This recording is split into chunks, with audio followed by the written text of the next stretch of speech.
creation. A world on the brink.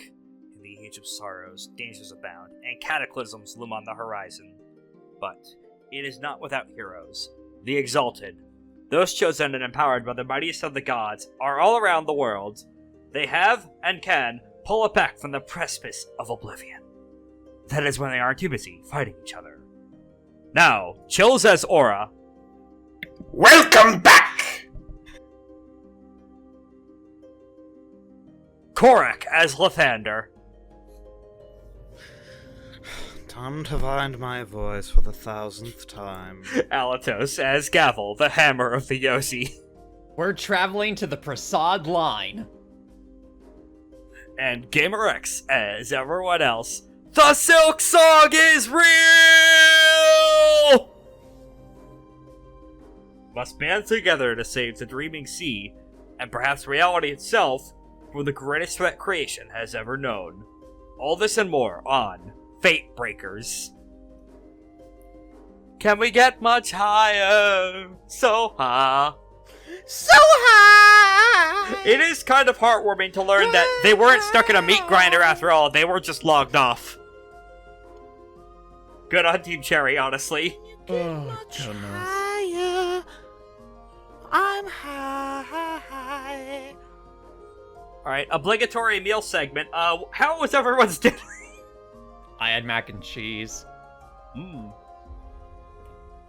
Nice. I just had the last of a set of turkey burgers I made. Very nice. They turkey on my burg till I... Galik the Unclean One, what did you have for dinner? Now, I've only been around here for a couple weeks, but I believe that's the wrong question. Duels. Excuse me. Well, tell us what you had for dinner, and then you can tell us what happened last time. I had bread. They don't let me have anything else. Oh, is it that bad for you? Yes, it is for now, until I continue with my 10,000 step plan to reform Prasad from within. And trick these idiots into being less stringy with their class interactions and impurities. Well, before any of that, let's talk about more immediate concerns. What happened last time? The body donor showed up. And then I only showed up at the end of last time. I don't know what you expect me to add. And now they're just staring at me. This is awkward. The universe needs to keep better notes, and by that I mean the GM should probably keep notes on their own goddamn shit. But no, it's fine. You guys keep notes? Like when I GM'd, I just forgot everything I did, and then I had to ask my players to help me remember. Oh, right, Cigarette. You hung out with Cigarette. The inside of their entire body and collection of hundreds of years almost exploded, so you had to go in and unbooby trap it from what the Dragonbloods did when you freed them from their bindings. She did give you a very nice submarine, though, that you'll use later. Also, the Ashen Ones barely survived that fight with Ivory Edge, the commander who lured everyone into the mine and then was just planning to immediately explode everyone to nip all this threat in the bud. Indeed. Currently, they're stuck at size 4 right now, so down a couple hundred men just for the sake of injury, and about a dozen or so assorted actual capital D deaths. Though, because of the way that the Ancestor cult, you guys have been setting up warships, they're all still sticking around contributing to the war effort, just from the Shadow Realm, you know. Let's see. Also, it has been made very apparent that a Sidereal who's been around since Act 2 has finally decided to face off against you guys. The Shepherd, or as his actual title that has not been revealed this whole campaign, his full title, as his boss card is going to pop up on screen, the Shepherd of Society's Ties. The big old goat fella. You see him in the vague distance. But beyond all that, let's go back into the other... As I'm running my mouth here, let's recap on the rest of the current war effort. Despite having a very rocky battle against Ivory Edge, exigent of a lot, you were able to successfully defeat her, kill one of her dragon-blooded compatriots, and send the other running with his tail between his legs. And then you sent her blasting off with entire body third-degree burns. Yes. However, while you were able to capture the Jade Mine safely, the next segment of high-profile tricks to hit was the flying first-aid shipyard fortress in Rockship. It actually is visible on the world map, if memory serves. I think we're still on there, yeah. Not super far from where you are. Effectively, for hundreds of years, they've kind of languished in... These are allegedly flying ships. I think it's here. Oh no, it's here, sorry. Okay. Yeah, big old Legion of Flying ships that just says crashed and grounded. Prasad has never really... While they have hold domain over this village that has sprung up around it as people live in these beach ships, they've never had a massive drive to finish excavating it. It's been a leisurely tertiary project until the Rani Satrap has started to ramp up their colonization efforts across the coast, of which a flying ship would be very helpful, given a lot of places like Yadana, Shampur, and Yazir have very good defenses, and air superiority would help a lot against that when conquering the coast. As an additional note, though, the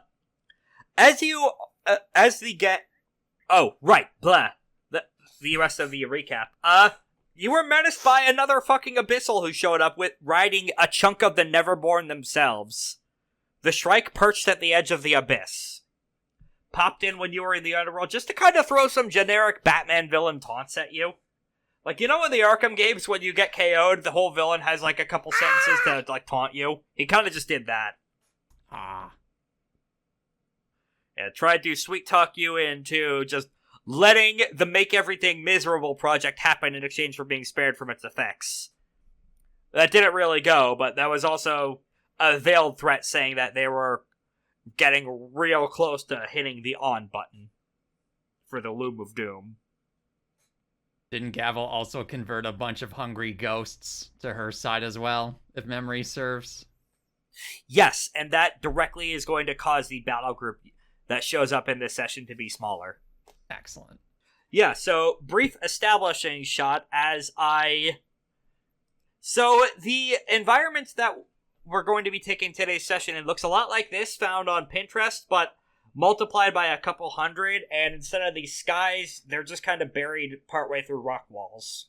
The rough placements of the buildings and such are relatively accurate, as you're getting to one of the biggest cliffs via Bloodnail's Skybound God escort, as you're effectively flying on top of a giant cloud. Alright. Yeah, the very first thing you see, Gavel, we did establish that a telepathic connection sprung up between you and the liminal made from a duplicate of your corpse. That has been crudely Frankenstein and stitched together with your nemesis Malik's corpse. Which is super hilarious. Yeah, I have listed on his sheet primary skills, Gavel skills, Malik skills. Those are going to be doing whatever he would be doing, anything that you or he would specialize in. Oh, yeah. Yeah, so I'm sure... Oh, the doppelganger. Imagine that. Couldn't be me, says the party shapeshifter. He doppel my gang till I go. Yeah, so brief establishing shots. It is, Twilight. Near... Twilight Sparkle? The last Twilight... It's near dusk. The sun is just about setting right now, which is why, flickering into vision, you can see a bunch of very industrious ghosts, primed and not pressed in the service, more, Lythander? You recognize a lot of faces in those ghosts from the memory that was slowly restored over the course of stuff that was erased in your backstory. A lot of these people are people you knew. I don't know people. Well, then maybe it's someone in one of your past lives. No. I'd have no past. Yeah, I'm just going to start ignoring that bullshit for now. Anyway. Is there anything important with me maybe knowing them? The first of these is going to be narrative establishing shots. And the second one of these is that from at least one past life, you remember working with them on part of the El Dorado project. Would I have worked on the El Dorado? He worked on the El Dorado project. Okay, let's rephrase that then. Aura would be able to... I have an El Dorado? Aura would probably be able to recognize some of those faces then, but Lythander would know a lot of the more recent ones, given that he either did a lot of skullduggery under being tricked by Meon, or in some cases, killed these people. Yes. Did the killing. Well, I'm not a murderer. I never murdered anyone in my life. Thank you, Sharazdable. But By the way, Chills, have you gotten far enough into Gundam that Char's infected your brain? I have. He hasn't returned yet. We are officially past Ramba Rao.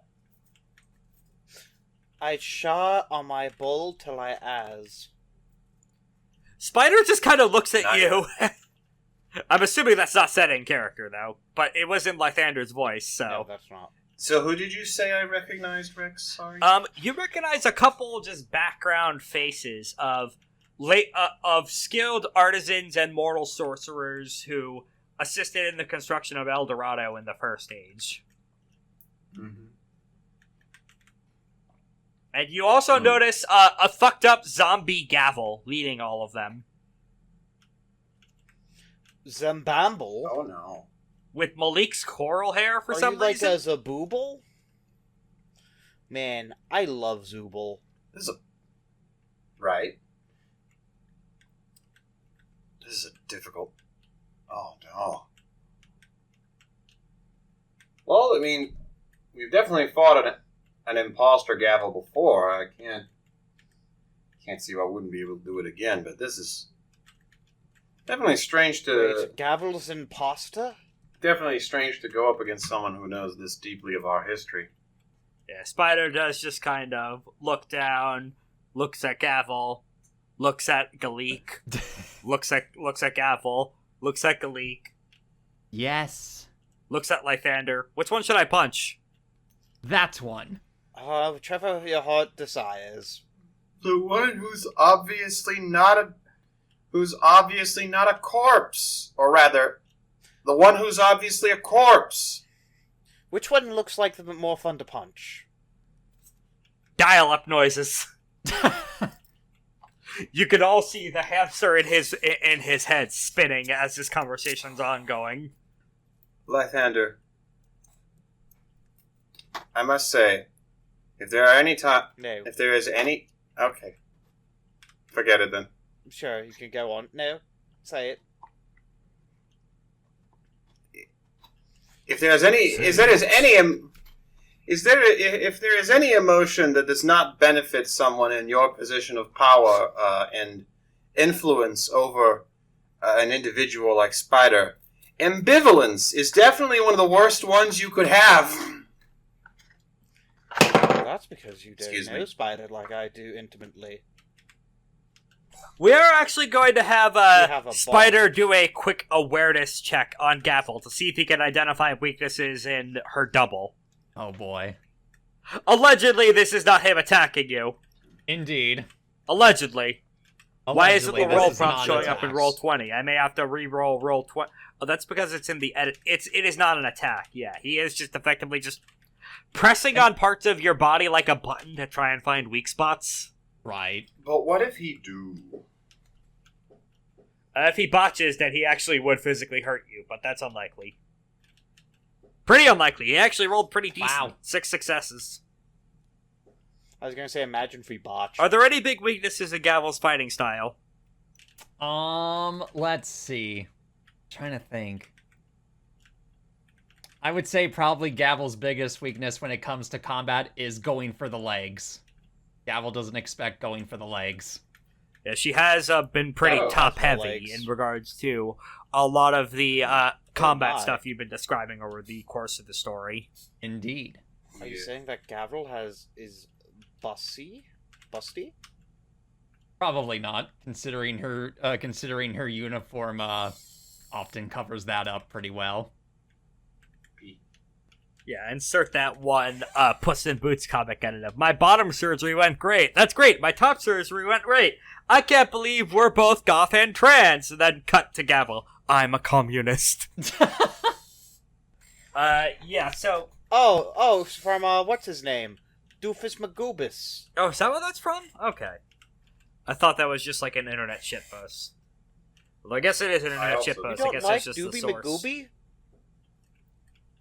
Doobie The Magooby sources is are- the bestest snake. Oh, The sources of many things are very unexpected.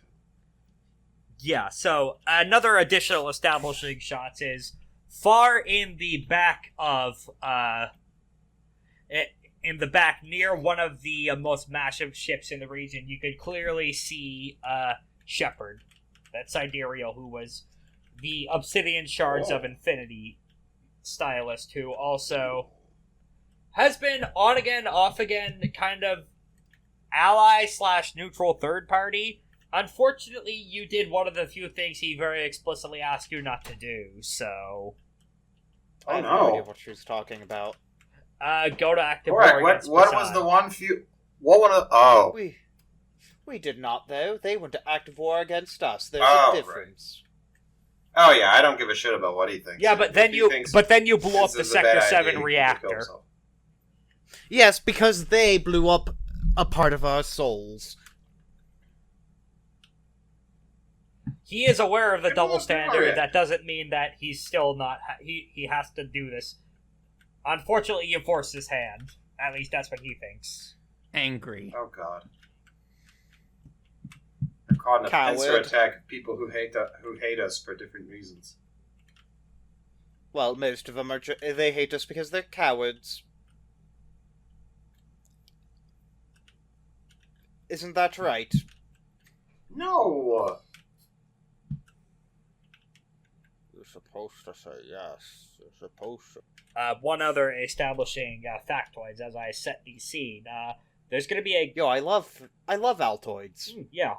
Alatosoids. Fractoids. The Altoids. Curiously streamed. Indeed. Man, we're doing a lot of whack-ass jokes, maybe because out of character. It's been a bit since we recorded, so a little moment to get back into this. What's it recording? The little red light on your monitor. I don't have a red light on my monitor. Oh, is yours green? Wait, that's supposed to be on? Oh no, you've been attacked by Ice That's Cube. supposed to be on? Ice Cube Oh, is no. going to cyber hack you in a From dog where? shit movie. Oh no! It's the end of the world as I know it, and I'm doing fine. Oh, well, that's good at least. Other things you'll notice is a very, a dragon-blooded monk with a very shiny, aspect markings across his skin. Yes. Is, assisting with, one of the mining efforts himself as he is glowing with fire and melting the rock. Hey, wait, that's Shimmering Mantle. The I shiver my mantle cool till youth pastor immaculate Oh no. from Act 1. Are they shivering their mantle? I think that was before I even started taking notes. Yeah, sure enough. Yeah. I don't remember them at Shivering all. mantle. It has been almost 3 years. Was that a monk? I don't remember Yes, anything. he was a monk. Yeah, he's a monk. Yeah. Oh shit! It was like one of the first people we ever met. Yeah. He was the one who helped you, You fight mean Leo? fight Wild Suspire, that, fucked up, Yeah, extortion exactly. That's god. exactly what I remember. Yeah, Chekhov's, Something like skateboard that. priest has showed up. Oh my god. Scary. And then, all of a sudden, sidereal magic is inflicted on you, and then you're all on the ground. Hmm. I call BS. Ballistic missiles. No, that would be BM. Yeah, this is when we narrative tie back into how we ended the last session of the brief underworld hold opening up for Fuckface McGee with a snapped neck to taunt all of you and inflict the demoralize tactic on you guys. I think does that just affect the battle groups? Let me double check what that does, because they did actually win that tactical step. Losing sides battle group and characters reduce accuracy by 1. How dare you reduce my accuracy by 2? Just by 1. So keep that in mind over this fight. Accuracy, decrease accuracy by 1? Okay. Yep, just for this battle, though. Okay. I do think that it is, it's Mantle who speaks first. I did try, to not come into conflict with any of you. I don't believe you. Listen, for as much as I do believe that I'm not a fan of any of the expansionist stuff, really. The main reason I was going to be excavating this is because of my pull within the Immaculate Order to have these served as mission ships. To help with supply lines to feed people. That's it. Most of these aren't even equipped for war, by the way. Even back during the first age. They're scout vessels. I doubt they could what be. Scouts are very useful for? War. He just kind of bristles at that, but just moves on to the next part of his monologue. I suppose this technically isn't breaking the oath I made you promise, because you're not in Prasad. This is one of the tributary holdings, but I must reiterate that if you just leave, I know you're not going to. No one ever does when anyone has ever made this speech in history.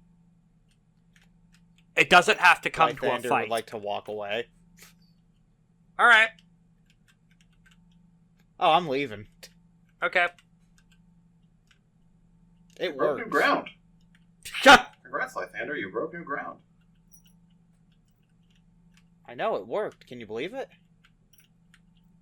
His speech worked. Roll, your choice of physique or integrity against, plus fortitude against the ghosts, Lythander. Oh boy.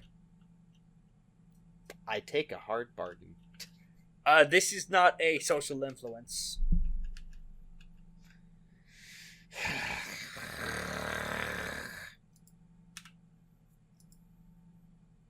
Give me a second to log on to Roll20. You said physique and what now? Your choice of physique, integrity, with fortitude. Physique or fortitude, you said? Physique or integrity plus fortitude. Or integrity, sorry. Come on. Come on, computer. Come on, Roll20. I believe in you, correct computer. Indeed. Okay. Come on. You could do it. Part of the dice. Roll those dice. Oh my goodness. It's not a botch. Because there aren't any ones in there. Aren't I happy? You are, however, swept off your feet and just kind of poltergeisted around. You avoid any major impacts outside of some bumps and scrapes, so you don't actually take any health levels of damage, but you are just kind of being played catch with by assorted ghosts in the area. Just to fuck with you. Stop now. They start doing it harder. And Alright, I would like to kill the ghost. Alright, that would start the combat scene. So should we all roll join battle? I am putting them into the soul steel. Unfortunately, they're already bound to this town. You can't double bind them. Yes, you can. Double bind. There's You nothing can? in the rule books that says you can't. The fact that they're bound here by Essence 4 or Liminal Magic might say otherwise. Ah, but we're Essence 5 now, remember? True.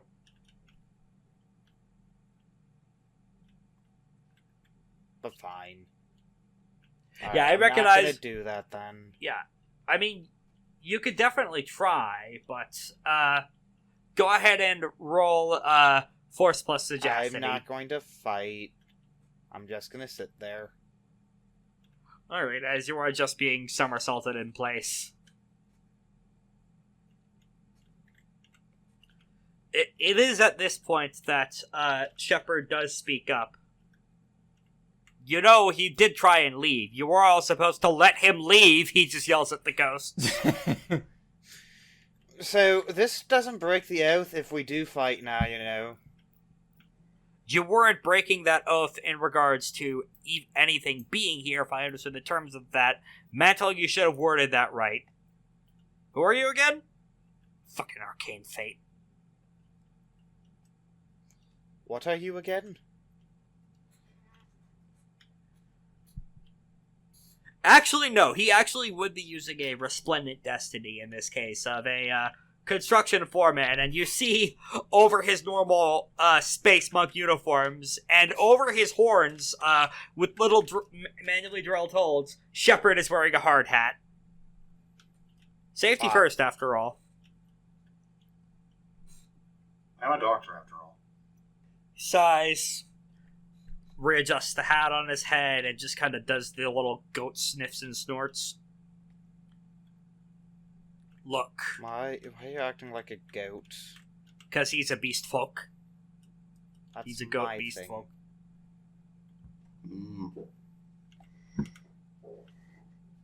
I'll have my lawyers after you. I am the lawyer. Oh shoot, you are my lawyer? Perhaps. Alright, back into in-character stuff, though. Like the monk said, this is definitely not ideal for anyone involved. I will phrase things differently, however, given my perspective on the issue. We're going to need all hands on deck to fight against Oblivion, against the Death Lord's forces, which would include an army of flying vessels that could be used to help defeat Final Glimmer and all of the shit that she and the other Death Lord of the region has been brewing. She isn't the only one, after all. The First and Forsaken Lion is in the south as well. He's And a of the two, he is much more a skilled commander. He actually has an empire down there. That's the Green Lady's department to research those goings downs. I still am waiting for her full report beyond just the outlines, but my point being, if we come to blows, it will be worse for creation in the long run. He actually does look directly at Gavel. You know this. You have to know this. And what led you to this conclusion exactly? He actually just, out of essence, he pulls out like a blackboard out from elsewhere and then just starts flipping through pages that on a tablet that shouldn't have pages. That's magic bullshit. Just throwing all of the different factoids and reports and conclusions. And Gavel, a copy of it, manifests out of essence before you that also mirrors and flips through those things. If you'll read these reports here, this is what the data we have on the region. This is the forces that Fallen Star has been building up. This is how the Rockship Project would be successful in bombarding their forces as well. Note that he's not telling you how Prasadi would be using this on mortal troops, though. Is there a way I could find basically a flaw in his little theorem here? Go ahead and roll finesse plus embassy or war. Okay, I will use war. I'll use an excellency for this. Pre-game your anima. Nice call. Exactly. Ooh.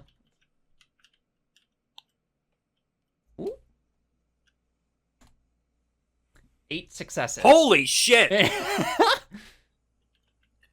On the paper, it seems like a pretty reasonable argument, because for all of the imperialist power Prasad is doing, it is one very populated, like, the Dreaming Sea area of creation is like one of the top 3 most densely populated and livable parts of creation, just from the elemental aspects of everything. However, Final Glimmer would, and even the First and Forsaken Lion, too, to a lesser extent, would be dangerous to literally everyone. Billions of people. He is, of course, completely neglecting the fact that Prasad would also be using this to conquer vast parts of the coast through aerial superiority and navy. Mm-hmm. Having a normal navy has been very effective for Ysir and how much control they've been able to have, even as wizard mortals. Like, they only have like 1 or 2 Exalted among them, and yet the sheer power of their navy combined with their own actual sorcery powers have been able to just keep the Empire, because Prasad has not been able to get to the coast yet. Additionally, that's how the Realm Navy, full of thousands of dragon blood, conquered most of the known world, in one way or another. I see. Similar to how England became colonized good chunks of the real-life world because of their navy. Oh, goodness. And this would definitely allow... Good. Yeah, the flying ships would definitely be a major, a deciding factor in Prasad being able to keep on expanding. Another thing... Why do we have flying ships? Real fucking difficult to make a good airship, you know? Oh, it is. Much less a whole fleet of them. Yeah, it's probably sensible. They got a bunch of they got help from a bunch of dragons. It's probably pretty... They probably in touch with some good... Yeah, flying ships are actually way more common up in the north, because that's the direction of air. Oh, excuse me. Mm-hmm. Makes sense. Yeah, it's a lot easier to get buoyant there when you have that much air essence flowing and you could just hitch a sail. In any case, though, another detail you notice from beating the difficulty threshold of 5 is that you actually find something in his reports that he probably shouldn't have told you.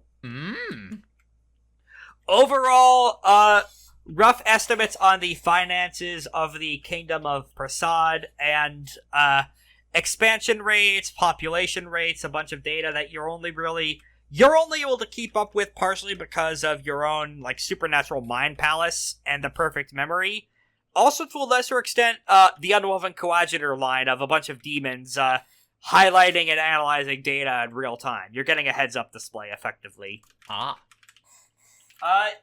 Prasad is getting a bit too close to the point a lot of empires, much like in real life, do of they keep expanding, because if they don't keep expanding and conquering, they kind of die. The kind of thing that all empires have to reckon with in one way or another. That they're getting so big that their sphere of control is starting to fracture, and actual capital R rebellion is starting to simmer among a lot of their conquered peoples. And in order to keep in order to maintain control, they have to just keep on conquering and adding to military force via Jade tributaries, more divine sponsors to fold into the Kantahari mega pantheon, and just... But teacher, how can continue to conquer if space is finite? Precisely. And a flying shipyard would help a lot with that problem. Because do you know what's always expanding? Space! The limited resources of a finite universe. The physical boundaries of a finite universe. Yeah, that's just kind of what you hear a bunch of demons in Malpheus echo in Gavel's head. That's hilarious. I dropped a brush. Why is everything in my room falling?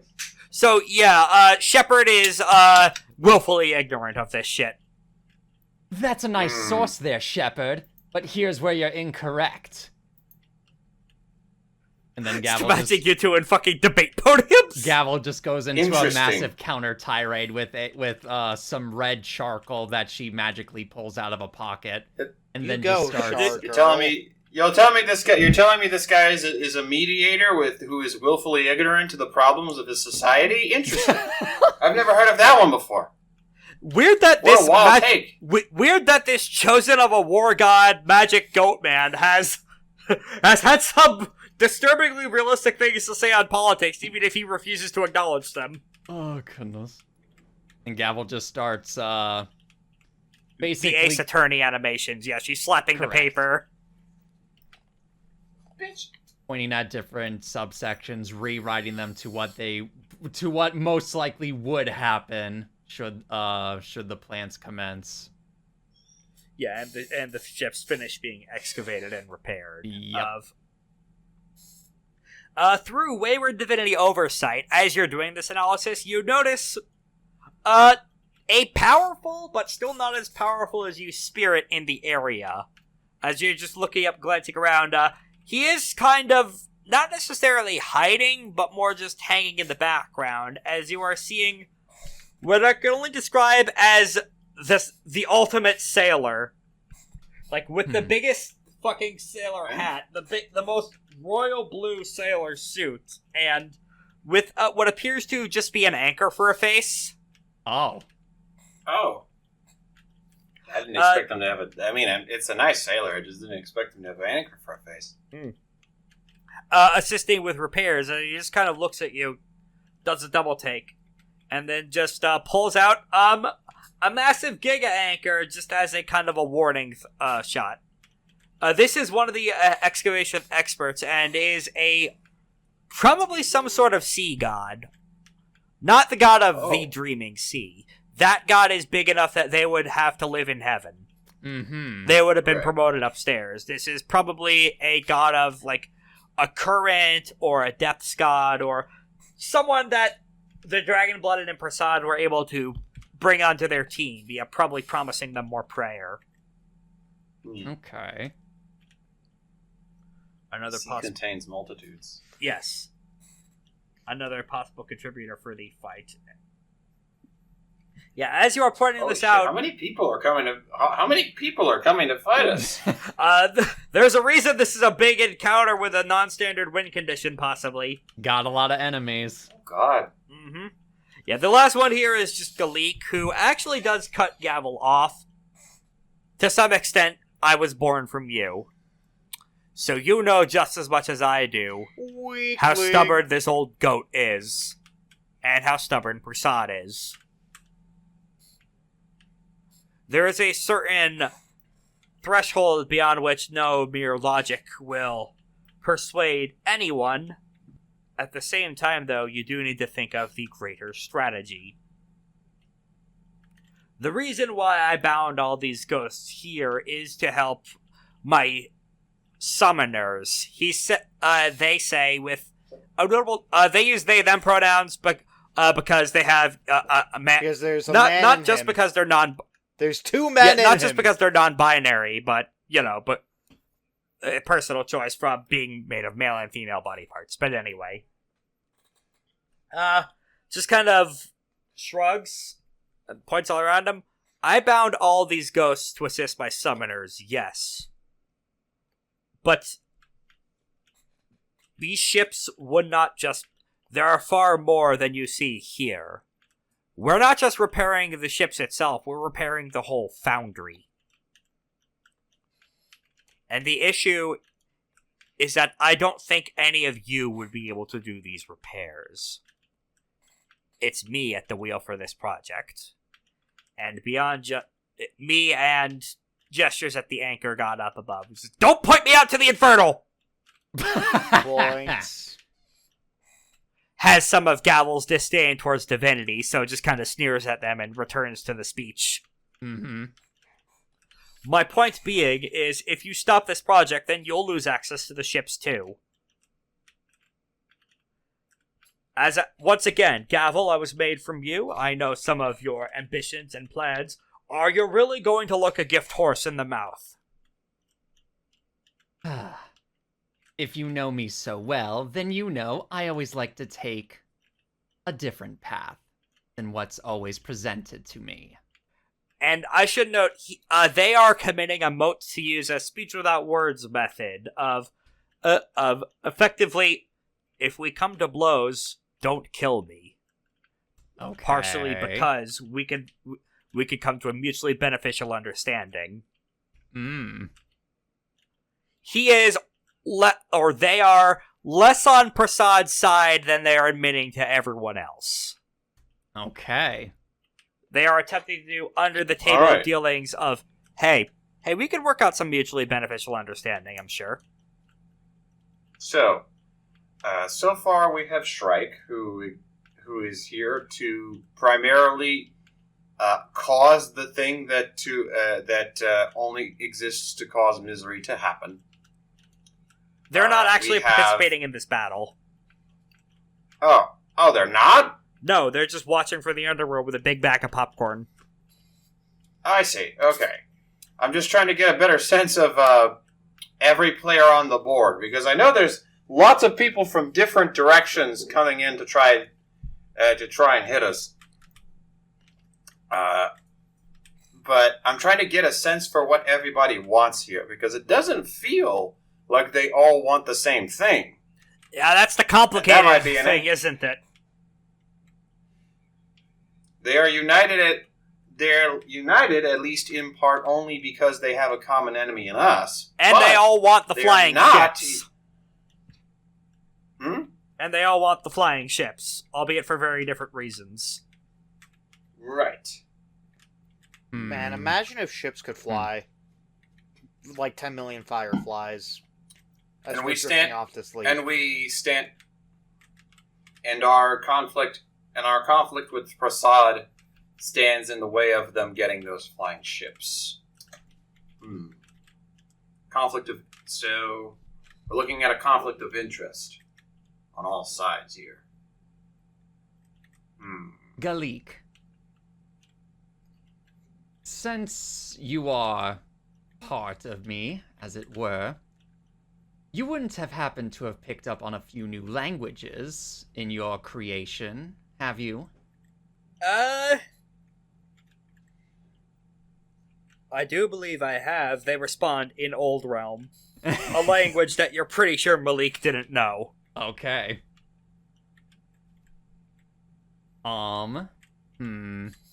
Would Gavel know Old Tongue in that case? Yeah, you're a sorcerer. Okay, You would. good. I'm trying So to would think. Lythander. And yes, and All right. therein lies the issue, is that I don't know how many on the enemy side would also know that language. Good question. Humdy hum hum. And the main reason they're being so cagey is, during this, Mantle has just noted, by all means, we should be attacking you right now, but I know about your fight record by now. I know what you did to the Wild Hunt. If it comes to a fight, we would lose, almost certainly. The issue being, I don't want to die.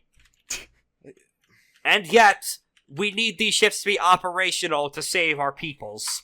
And we would much prefer these ships to be operational, for a plan that we want to enact. So it seems we come at a bit of a moot point, but I believe that maybe we can come to an understanding. Perhaps something beneficial for both of us. I should note, this is going against this is actually going against, Mantle's minor intimacy of immaculate teachings. You could see him actively gritting his teeth to admit this out loud, but this is another case of decision point in other uses of the system, where his loyalty towards the people of Prasad and the downtrodden is overriding his intimacy of, I need to kill the anathema. I can't do that if I'm dead. Wow, what a brave little boy. Look, the issue is that these ships would be possessed by some of the corpse's men. Galik bristles at this, but doesn't say anything in response. And that in doing so, they would almost certainly start drifting off towards Prasad. From Galik, not necessarily, but don't tell him I said anything yet. Let's keep this line secret. Gavel gives a subtle wink. out of character for a moment, is there anything that you guys could think of saying to avoid coming to blows? So, okay. Why not both? I'm trying to think. Look at the moss. Because Gavel is trying to convince Galik to join basically her side, or our side, as it were. If you want to roll read intentions on Galik, this would be a good opportunity to do so. I would definitely like to roll read intentions. What would I need to roll for that? But what if instead of rolling read intentions, we played everyone's favorite game show instead? No.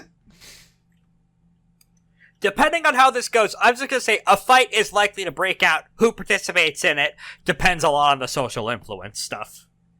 Not quite what I was getting at. Oh, God. I believe you know what I'm talking about, Rex. Yep, the spend a mote, ask a question thing. You don't need to read off the whole list. The audience has heard a lot. Ladies and gentlemen, it's time for Motive Discerning Technique. For another episode of Motive Discerning Technique. This time in season 53, we're going to ask the zombie army how we can stop them from fighting us. Now, are you asking towards the bound battle group of ghosts, or... I'm not sure they'd be a valid target given that they're a massive group of a couple dozen ghosts. If you're asking Galik, that would be more applicable. Galik is the one we would be asking. Yeah, that valid target. Essentially, I'm going to expend a mote, gain an anima, and then I'm going to... let me go ahead. Let me restore those motes because I didn't have them. Yeah, everyone's at 0 anima and full motes, I should note. Yes, indeed. All right. How could I get Galik to do what we want, i.e., not come to blows? Oh, that's easy. Kill or disable Shimmering Mantle and the rest of the Prasadi forces lurking in the area. Oh boy. All right. So that they can talk freely and you could do assorted skullduggery plans.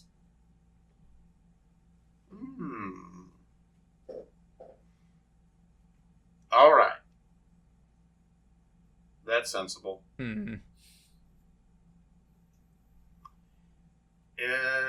I will say, as you're doing this, your cast mark does show up as you're spending essence, and you do actually see... no, do they just go... Do they just yell, "Solar," and then immediately shoot spears in my direction? Sometimes that is what happens in other games, but Shepherd does say, "Stop." Okay. I don't know how he saw it through my hat, but I guess it shows up anyway. Yeah, the anima banners and cast marks show up through hats. As he just points, it's like, no! You're not able to hide your usage of magic right now. I may not be sure exactly what you're doing, but if you continue to do that, unless you explain exactly what it is that you're using the power of the sun for, I would be forced to take that as an act of war. Okay, I'll stop. That's one way to limit the amount of questions a player can ask. Having someone smack you with a rolled up newspaper. Bad Solar. All right. Trick question. Every Solar is bad, including me. This post brought to you by the Immaculate Order. Remember, all Lunars are assholes. / the Bronze Faction. It's true. This post brought to you by Lunars. Oh, goodness. All right. Would I be... Okay, in that case, would I be able to read intention on Shimmering? Yeah, go ahead. Okay, and then what would I roll for that exactly? Force plus embassy or presence. I will... Also, sorry, I was zoning a little bit. Shimmering is... Mantle is the monk, the cool youth pastor. The person from session 3. Using yes. Excellency. 7 successes. Alright, that clears his resolve of 3 pretty easily. So that gets you a good amount of questions to ask. I'll go ahead and go into the social influence system. Yes, please.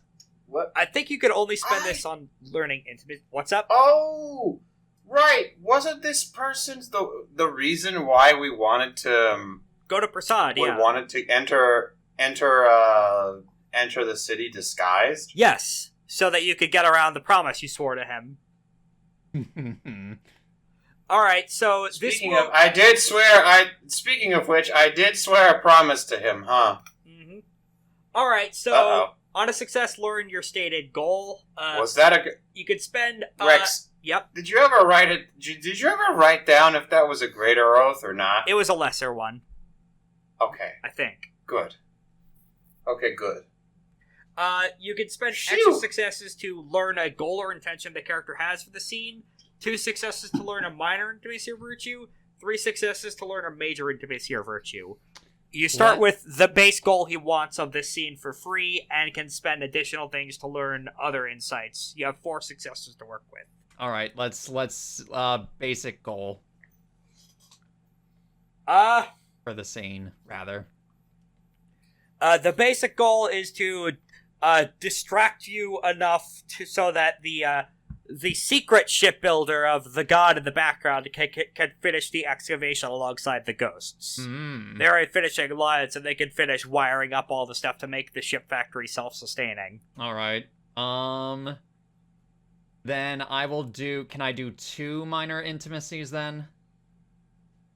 Okay, yeah, he does have a minor intimacy of devotion to the pure way, rather. Great. All right. Immaculate Order offshoot. So, with some of this, he does genuinely believe that you guys are demons, and you're too dangerous to be left alive, says Mace Windu. Well, technically, he's correct on one account, but... And depending on your perspective on it, you do have a lot of fucking power that might not be a bad idea to trust to anyone. Mm-hmm. The other actually, yeah, that's 7 successes. So for the base resolve and 1 over, you could learn a major if you want. I will learn 1 major, yes. Alright, the main reason why he is bothering to negotiate at all and not going into Unga religious zealot mode is he has a major intimacy of loyalty, a major virtue of loyalty. Wow. To the people of Prasad. Not to the Empire, the people. Yep. He is doing this for genuine social good of using these ships for pro-social humanitarian purposes. Unfortunately, they can and will be weaponized, but he's bothered to negotiate so that these ships can get complete at all. And I don't know if anyone here has the craft score or the requisite craft charms to rebuild these things. So I'm gonna attempt to convince him that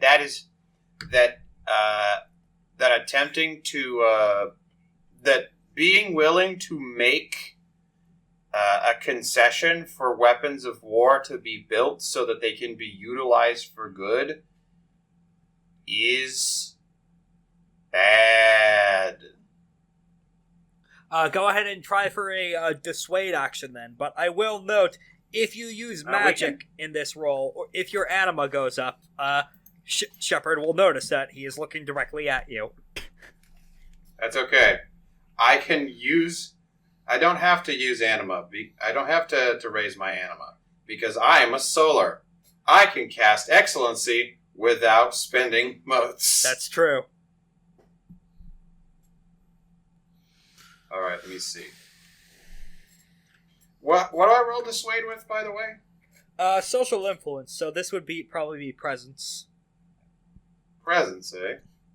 I was hoping I would be able to roll like a weaken or something to just keep him out of my. This is a dissuade attempt to make him stand down, though. If I'm understanding, you just want him to sit out of this fight. Yeah. I'm going to attempt to convince him that his motivation for staying in this fight is wildly misplaced, because it because it is morally unsound and would actually not be in service.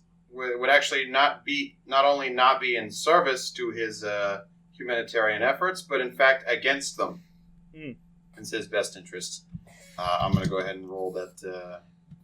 Add a stunt, because that's pretty reasonable. I see the Fallout speech options in front of me right now. Is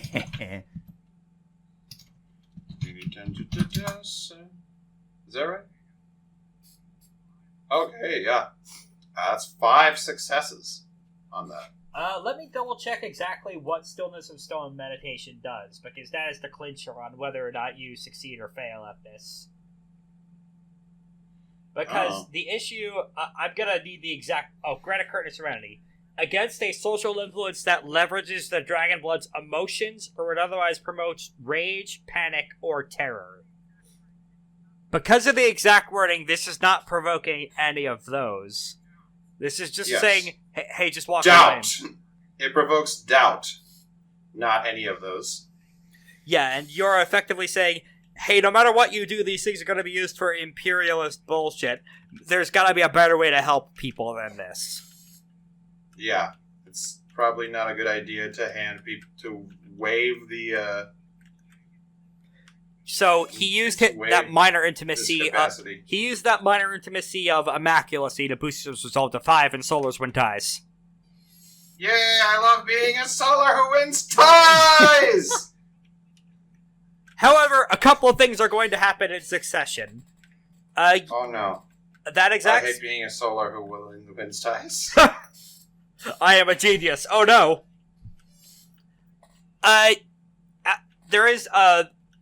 There are moments that seem like they drag on forever, and that is one of them between this standoff between you and Mantle. After a pause of a few heartbeats, the barest of sighs. Do you have any better ideas for distributing mass aid to a bunch of people in need, then? Because if it's something that can't be used for this, I'm all ears. And that is when all of a sudden he's gone. Oh. I was gonna tell him about my plan! I literally had the perfect solution! I was working toward it with Satan! When I say gone, I don't mean he's dead or anything. What I mean is that, No, I believe you. He's straight up vanished. Yeah, no, what I mean is that you see him in the reflections of the polished rock all around you, as Shepherd used a specific charm from the Black Mirror ship to trap him in the mirrors. What now, asshole? Did you see my forehead glow? Did I use any magic at all? You made the rules, dickhead. You might as well play by them. The Prasadi, you think they ever play by rules? I'm not Prasadi. I mean, hey, yeah, I guess the fool's on. I guess the joke's on me. Oh, you're not? Well, too bad you act like you are. And here's the main issue, is that we need these goddamn ships operational. And if he would rather sit aside and just watch it happen, because I felt that him falter. I saw the future briefly. That's a magic we can use as part of... I can see the future! Is that set in character? That's you. Yeah. Okay. That's you. No! Don't tell me she's back! That fucking thing is back! No. This is just giving... If looks could kill, Lythander's head would explode. And there are some ways looks could kill, but that's not sidereal magic, so he is just glaring at him with utter hatred. Looks that kill. The darkness. Do you think I want to be doing this either? No! I hate doing this! And yet, unfortunately, heaven needs a flying shipyard. Sounds like a you But what problem. if? Note that he just kind of gave away the game, too, is he needs these ships. Mm-hmm. Yeah. So what do you need those ships for, buddy boy? Against the Death Lords. And the fair folk. and any other threats to creation, having a working first age foundry to produce flying ships would be a godsend. What about yourself? Dude. What about myself? You, in essence, are a threat to Prasad itself. Or not Prasad, sorry, this place itself. How so? You could sell the whole world on a platter for the greater good. Because what is the greater good? No one has ever been able to actually answer that correctly. Do you have that miraculous answer? Did you hear what I said? Are you deaf? Do right by others, son. I don't need anything more complex than that. Not to sound sanctimonious, but it works for me. Always has. Your goal here is to destroy this shipyard to prevent Prasad, and to a lesser extent, me and the rest of the Sidereal host from weaponizing it. I should note, as much of a piece of shit Meon is, he still did a lot of paperwork around the office. It has been a fucking pain in the ass to do shit without an extra pair of hands. Well, then whose fault is that? Yours? You killed him? Yes, because he was doing things to hurt us. He was specifically targeting us. For no reason. Meon was pretty rotten, admittedly. Even I can't deny that, yes. Do you know what else you cannot deny?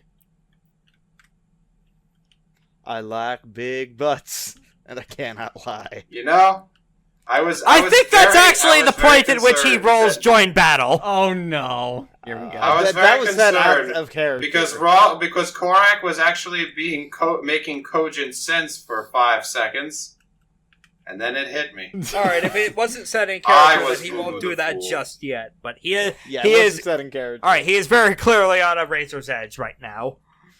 Guys, Korak, Lythander, please stop antagonizing their opponents. What? I'd like to antagonize hypocrites. Believe Pot, me, meat, I kettle. understand. Oh, I never said I wasn't a hypocrite. Why do you think I antagonize myself? I want to get rid of Soul Steel of all things. A complete non sequitur to dodge the issues being discussed at hand. At this point, Galik is just kind of... Galik is doing that one John Travolta gif of looking really disoriented, just staring around in confusion. Look. At the end of the day, we're all fighting to make the world a better place. We can agree on that, right? Yes, we can. So you must agree that even through this point, even recognizing the necessity of war, there must be ways that we can minimize it. Find ways to undermine the necessity of it. We must find a way to make, in these times where dangerous people have access to such power, there must be a way to place it in the right hands. In the hands of the people who really need it. Of the people who lack it. And how would you recommend doing that? I sure would like to hear that when I see powerless people being victimized by the likes of Mahasuchi when I was a child exulting and he tried to kill me for it. Just like what the Wild Hunt does to all of you. My point exactly. There was a project I'd been organizing. I'd been gathering forces for in the past few months.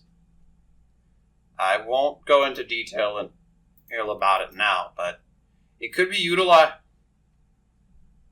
But it involves creating a network that expands throughout the entirety of known creation, that can be commanded individually through a system of that it could be commanded individually through a series of passcodes, codes and trials, that would allow for even the weakest person access to not only information, the ability to summon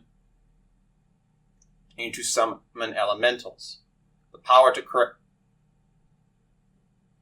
something similar to what you may have seen in past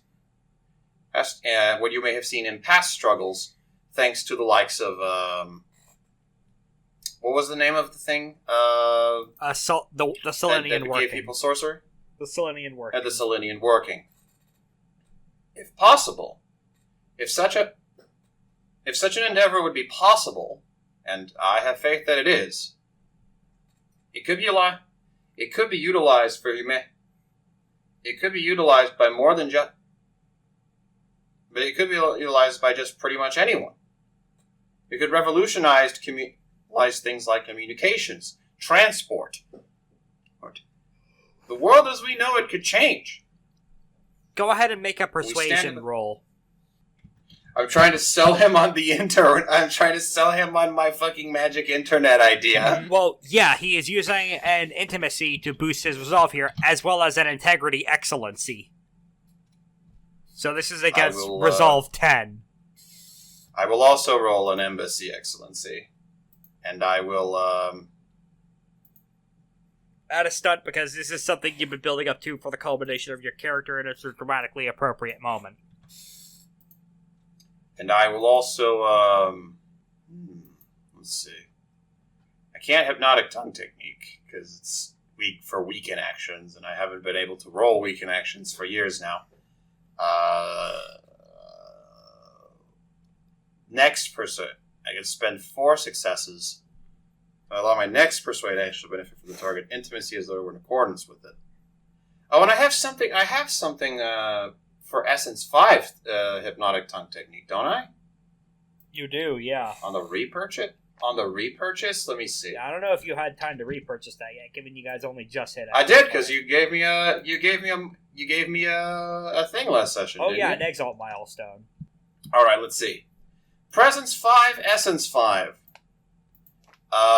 Presence 5, Essence 3, Singular Solar Command. Repurchase of this charm prevents the target from using their virtues to defend against the special weaken action provided by this charm. And Suggestion Burned in Light.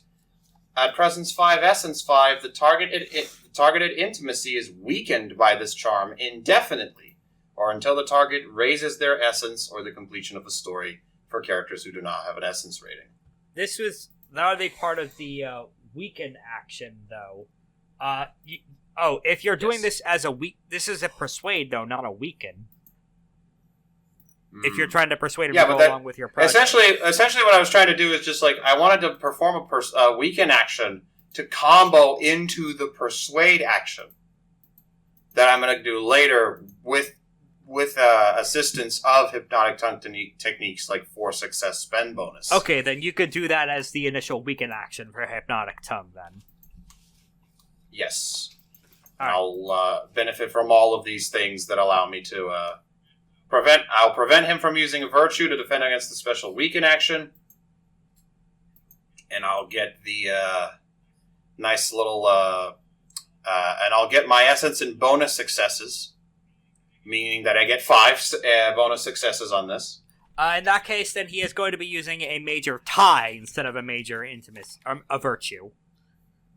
Which would still allow him to get the boost from that.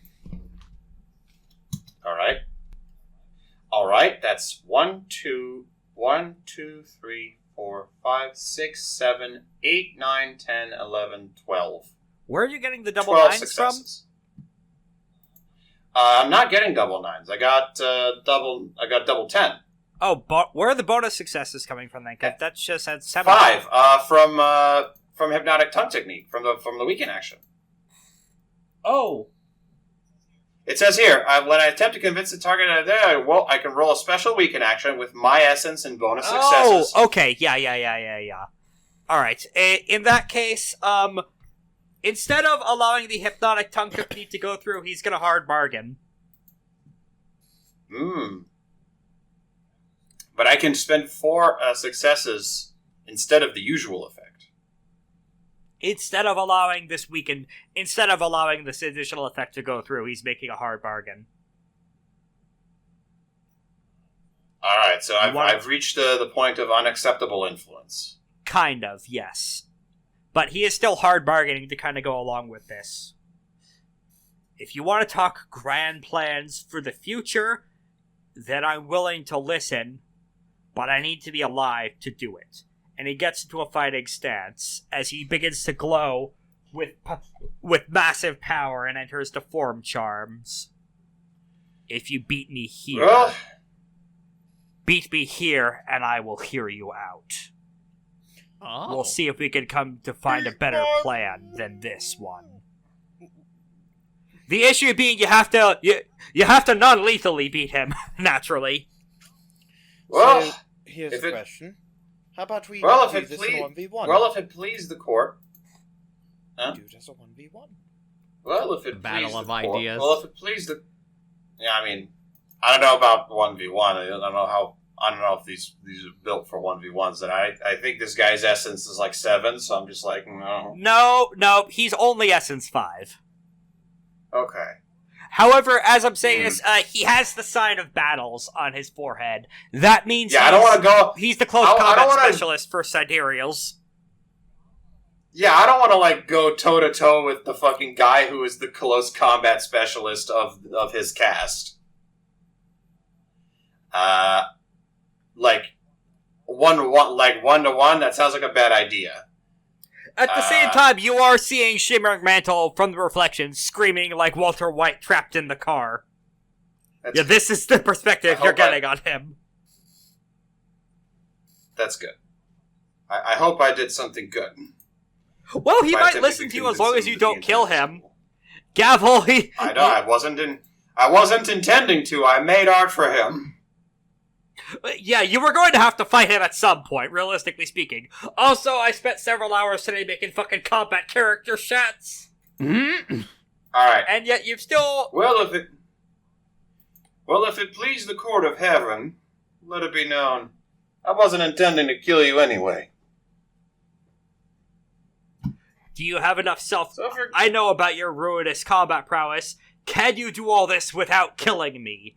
Is the point of your knife that fine?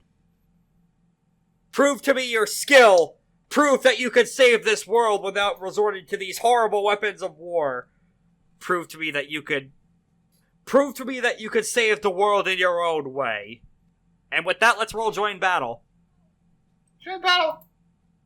Yippee. Spider is going to use joy and violence to automatically go first. Okay, well... Holy shit! Thank you, Spider. Goodness sakes, nope, Spider. That's Shepherd. Oh. No, I mean, he already said... Oh, yeah, Spider is going to win first, but... That's why I said thank you. I was like, oh, well, we weren't going to be able to beat that one. Oh, yeah. So thank you, Spider. And yet, Lythander beat him still, I think. Oh, I mean, did he? Oh, One, no, two, just like, barely no, not. he didn't. No, in he any didn't. case, Spider is still going first. Two successes off. Mm-hmm.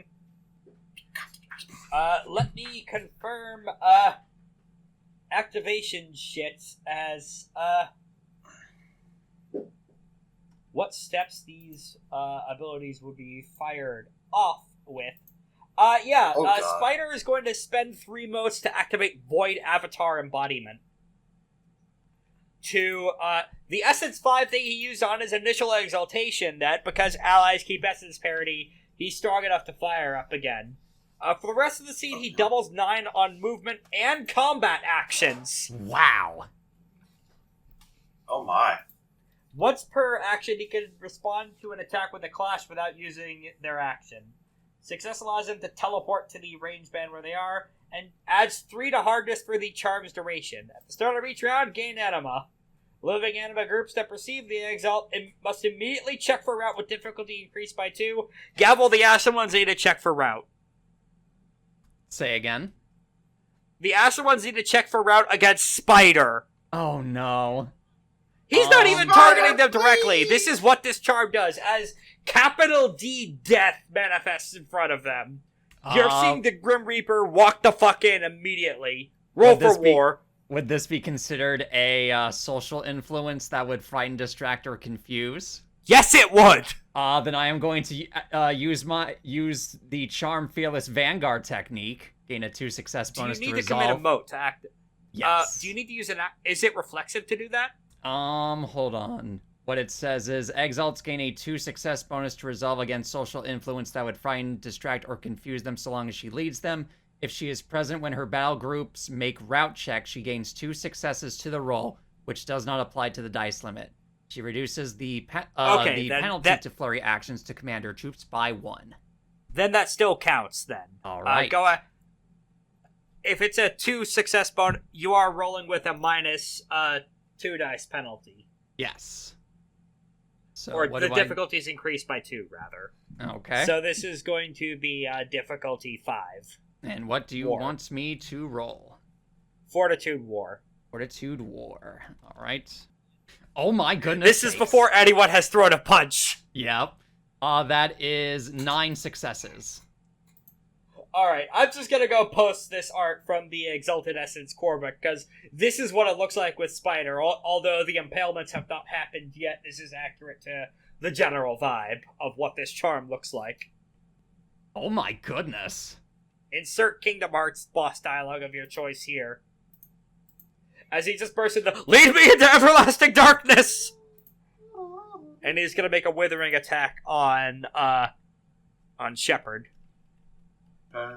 Yes, good. Attack me more with your heretical martial arts so I can design and make a countermeasure. That sounds good. I love it. And double 9s isn't really helpful here, so Spider will just get his overwhelm of 3.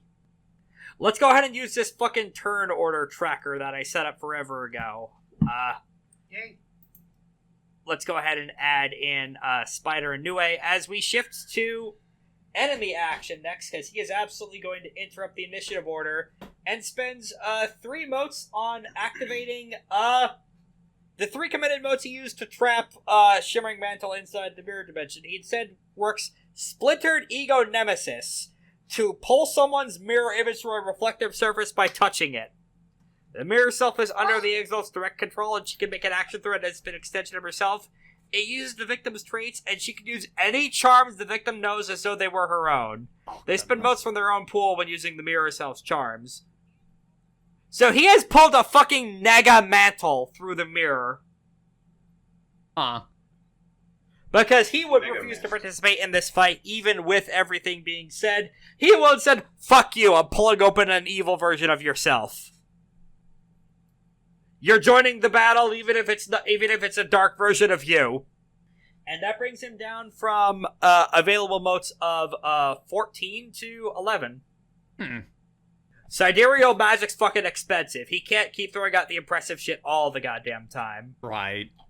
Alright, player action. As now on the field, you have the Ghost Battle groups, Shepherd, Nega Mantle, and... Oh, in terms of placement for this map, I'll go ahead and pin this fucking map so we can keep referring back to it. That is just also for why battle. That's also why I have it as a browser image as well. Yeah. You guys are starting at the far left end of the map. Towards the grandest ship in the cliffs is where the god doing construction on all this is for the alt victory condition of if he finishes building it in time. I see. In between both you and them is Galik, and Galik is at medium range from all of you, and at extreme range at the end of all of this is the god and Shepherd. So that's how things start on the player side's action things. Who wants to go first? That is a great question. Aura, do you have a plan? Not a good one. All right. Let's see. Let me check. Well, if he took some battle stances, I might as well take some of my own. regain a mote. I'm gonna go ahead and regain a mote, and then commit 2 for from a phantom arrow, and then righteous devil form, and then I'll move reflexively closer. All right, that puts you at short range from Galik then, and long range from the god and Shepherd. Is that your turn? Just to activate those, you can get a withering attack with those. I think. Yes. Then I will attempt to. Let me try to get in there.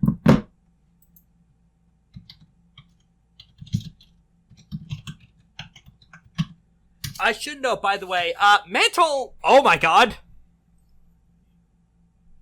Alright, 8. Who are you attacking? Who's around? Only Galik and the Ghost Battle Group would be in short range distance enough, but the ghosts are immaterial right now. Do you have any attacks that let you hit immaterial beings? No. So just I'll Galik. just hit then. Galik. Alright, Yes. Galik has just been kind of just waiting for the fight to break out, and Galik's defense is currently 6. So that's 10 total, so that's 4 power for you. Okay. Wait, you have accuracy, so that would be I do. 7 power. 5. Oh yeah. 7. Okay. Yep. 3 additional successes, or rather automatic successes.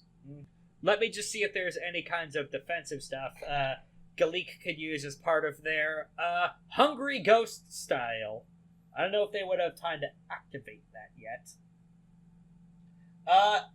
Hungry Ghost style is completely offensive, so they can't do anything until it's their turn. Okay.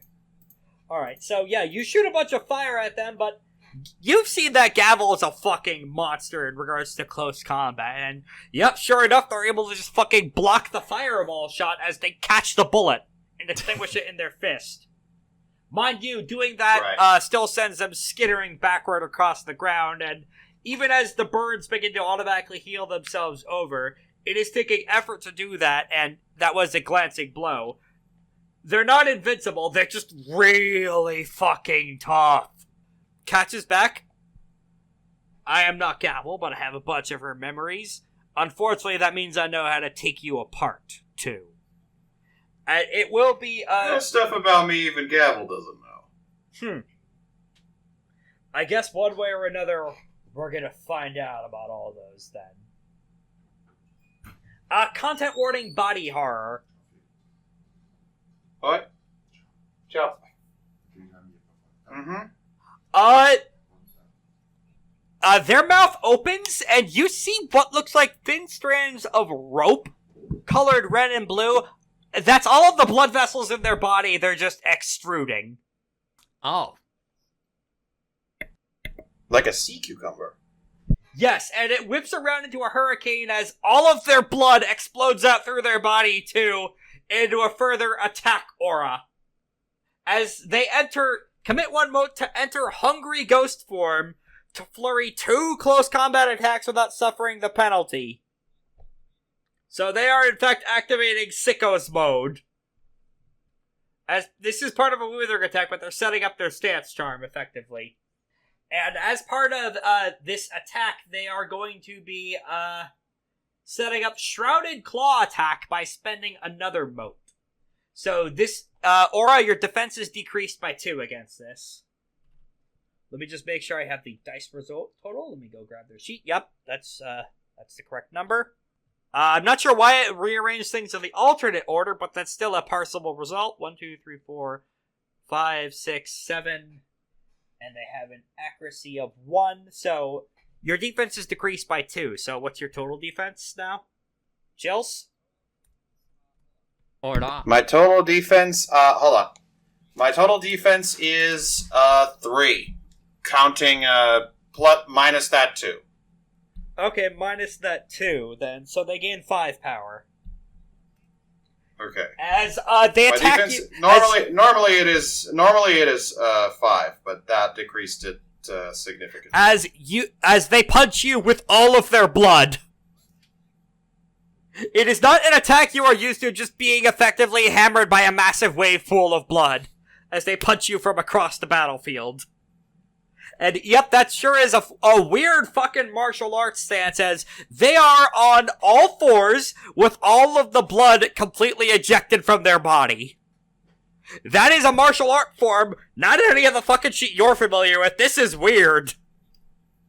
This is a fucking this is if they had Kung Fu and Bloodborne. Cool. Player action. Let's see, I suppose I can go next. I guess Galik would be the closest to me, yes? Yep. Would that be correct, Rex? Yes, you would be able to get to short range of him, and due to Fists of Iron technique, you could do close combat from short range. Okay. Then I will do a withering attack against Galik. Alright. Any magic you're throwing on that, or are you saving your motes? I will be saving my motes until I have some more power. Understandable. So let's do this. That is... And you said there's a -1 accuracy? Yes?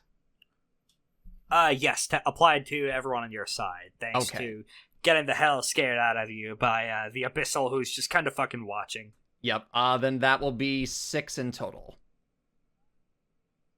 Alright, take your overwhelm. I will take my overwhelm. Which is 3, I believe. Yep. Alright, as you go in for a punch, and, not only is that someone who knows your move, they slip into some echoes of Earth Dragon fighting stance that Malik knew in life in order to block. This is someone who is it's not quite just fighting a mirror, it's fighting someone with a combo moveset. It's fighting a weird fuck-ass Mugen character. Alright, with that done, the god is going to take the, next step in the initiative order, as it is going to be rolling to try to, manipulate the purview and spend a mote on Divine Excellence in order to get closer to getting the shipyards going with this battle venture. That is against a base difficulty of 7 for operating first age equipment of doing something no mortal hands could do. What a surprise, this is a god. It's not limited by mortal hands, as it is physically commanding the ships to wrench themselves free. Successful first step in the venture. The battle will be considered over if he gets it operational. More steps will... Sorry, what? He's making... What is he making? The bound god that is working alongside the Prasadi is just manually forcing the shipyard to operate. It made a step in the venture. Oh god. So if they get the ship's operational, it's over. Yeah, it's moot. Alright, so that's the alternate lose condition. Yes.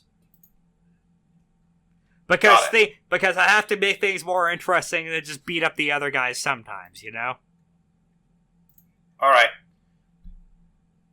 I can't really sabotage that venture because it's taken everything I have to just fight these people. Alright, someone needs to be on those boats! If they get them flying, it's over! Sounds like Lythander or the Ashen ones are the other ones left in this initiative slot. Then. I am just going to gain will. Alright. Yay, I get 4. Well, no, sorry. Yeah, you could also you could also get an extra 2 from observing an area's funerary practices just by the fact of being near a shitload of ghosts for your shaping ritual. Alright, so that is going to be a total of 5 will. You could, because of Shadow Hand's casting, you could flurry that with a non-attack action as well. I'm good. You don't want to do a build power or anything for your buddies? Sure, I'll do a build power because I would take a... Wait, no, I don't take a minus penalty from it because of stuff. Yeah, Swift Hand's casting. There you go, Aura or Gavel, you can take that power. How much power is it? So 5. 5 power. 5 power? Let's see. I already have 3 power. I don't know how much Aura has. Aura has just her overwhelm, I think. Okay. Oh no, she has 5. 5? So Okay, you can then. put her at cat. Do you want me to give it to Aura? Yeah, honestly, considering Aura is our long range I'll person, put in Aura. having her at a power cap would be probably the Yeah, best. Aura's gonna be at power cap. Especially if we want to stop the ships from being fully repaired. Fully operational. Now the issue is being that currently that god is also immaterial and can't be hit unless Lythander uses Spirit Manifesting Word, which I think is one of the main ways that you guys can hit spirits, because Aura conspicuously does not have Spirit Cutting Glance. So that could be a major tactical strategy for the next turn, is making this thing material so that other people, everyone else, including the troops, can hit it. Okay. Alright, so that's a good amount of power distributed for your turn, and some will built up for you for the big AoE spells you have that can hit everyone. I do think it is interesting that AoE attacks are kind of limited in this game. It's mainly sorcery that gives it to you, and some very specific charms. Just for more complex battlefields like this, it's important to keep in mind. Mm-hmm. Evil Nega, Shimmer. Dark Mantle, yeah, Yes. is the main benefit to forcing him to call Negamantle into this is that he's casting from Shepherd's moat pool instead of his own. Mm. So once again, this is going to be harrying him moat-wise, because fucking the sidereal shit is way more important. And fucking costly in terms of how many moats it forces you to burn through. I'm back. Alright, you're at power cap now because of Lythander. No problem. Thank you, Lythander. He is going to be committing a moat from Shepherd's Pool to activate Fire Dragon form, as he is going in for a withering attack. And I should note, this is On me. yeah, as hinted from the prior session, everyone drawn in from a mirror world is a different cast or aspect than their main self. This appears to be an Earth aspect version of Mantle. And yet he still learns the Fire Dragon forms, because you can use elements outside of what you're born with. Everyone's a micro-avatar. It's not as strong as the main. As no one. Aang could beat a Dragonblood in a fight pretty much any day of the week. Even if they're able to use all the elements like he can. Gotcha. Just in terms of establishing the power floor. But yeah. Yep, alright, that's... I'll definitely still Glorious Solar Arsenal to get my armor up. No one's attacking you yet, though. Oh, they're not? Not yet. This is coming in towards Gavel. Oh boy. Oh, I thought you said it came towards me. Coming at you, plural speaking. Okay. I'm assuming Gavel's defense is at least 4 or better. My defense is 5. Okay, in that case, then he is going to be getting, he gets his overwhelm of 3. Okay. And more importantly, his attack mode is on, and as a result, Gavel's hardness is reduced by 1 at the moment. Hmm. So, which isn't important now, but could be important going forward. Indeed. Alright, next up is going to be the Ashen Ones, who are still very effective and powerful and everything, but their health levels are currently set at 20 rather than the usual 30, because over half the troops were wounded from the fucking massive cow NATO. Alright, they are going to be, they're going to be making an attack on, Galik. That's the evil version of the boss! Get him! Oh yeah, drill determines bonus success. Oh no, it is bonus dice for attacks, not auto successes. Oh! Wow. They get their overwhelm of 5, but yeah, surprisingly, despite all of this happening, they... Like, Galik is as strong as you are against a close combat. You know, that's what comes with being your shadow, the head... Actually, we already had you... Actually, no, they are closer to being your shadow. Yeah. In terms of, Galik was just kind of a more standard rival. This is actually your evil twin. Well, Virgil. Yes, you're Virgil. That is a better term to use here, then. They literally are half of me, so... Mm-hmm. And like the Black Doom space alien DNA, they put a dragon blood in there. Of course. Yeah, massive psionic volley from your troops at Esper powers, but you see them reconstitute themselves from the earth, and as they are defending against a bunch of these attacks, just dirt appears to be pouring out of them. Just dirt. Unclear about that. Next up, Galik is going to spend 2 motes to do Furious Action, to take another action in the turn. Yes, before you ask, this is mote limited. They can't keep doing this all the damn time. And they are going to be doing this to activate their soil nature thing, that is their cast spect, to invoke an omen and add and add 4 dice to their next roll that can ignore cap. It ignores cap because of something we'll get into for the next roll that is going to be happening. And then the Ghost Battle Group is going to go. They're just going to build power. They only get... Actually, wait, they would add 2 because of their drill. Of regular, thanks to... Oh, they failed the build power roll! Oh my goodness. Yeah, because they're not acting against Lythander. Remember that hard bargain of assembling anti-Lythander troops? Because Galik would be directing them to not attack Lythander, they don't really have any beef against anyone else in the group. A failure of prioritizing and Lythander not contributing to the dramatic speeches is that they can't get the mojo and flow in combat to attack anyone not him. Well, this sucks. Well, no, they can't gain power because they're not attacking you. Top of the new round, let me make absolutely sure that this is how this works. Yeah, this is how it's gonna go.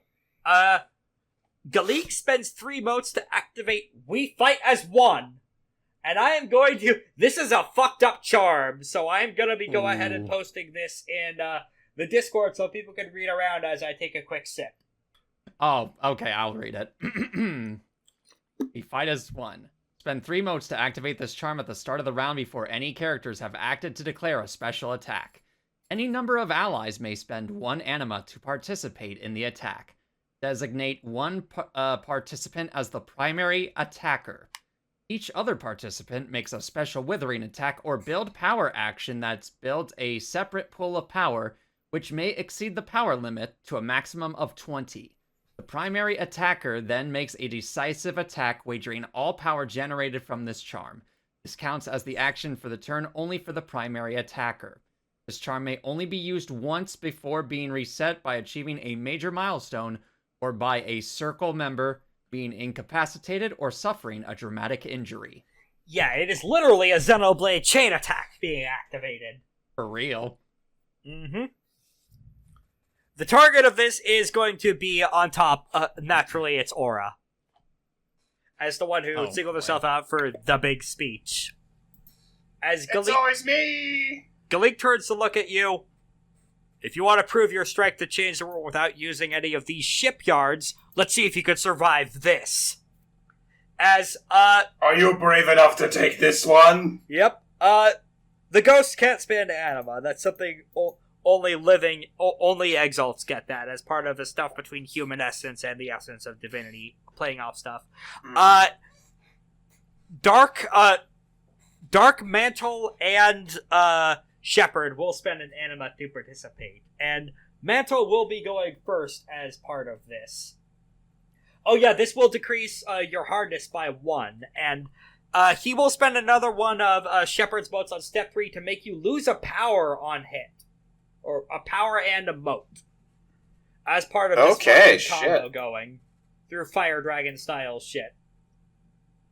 All right, decreasing Shepherd's mote total for this, and he'll be rolling.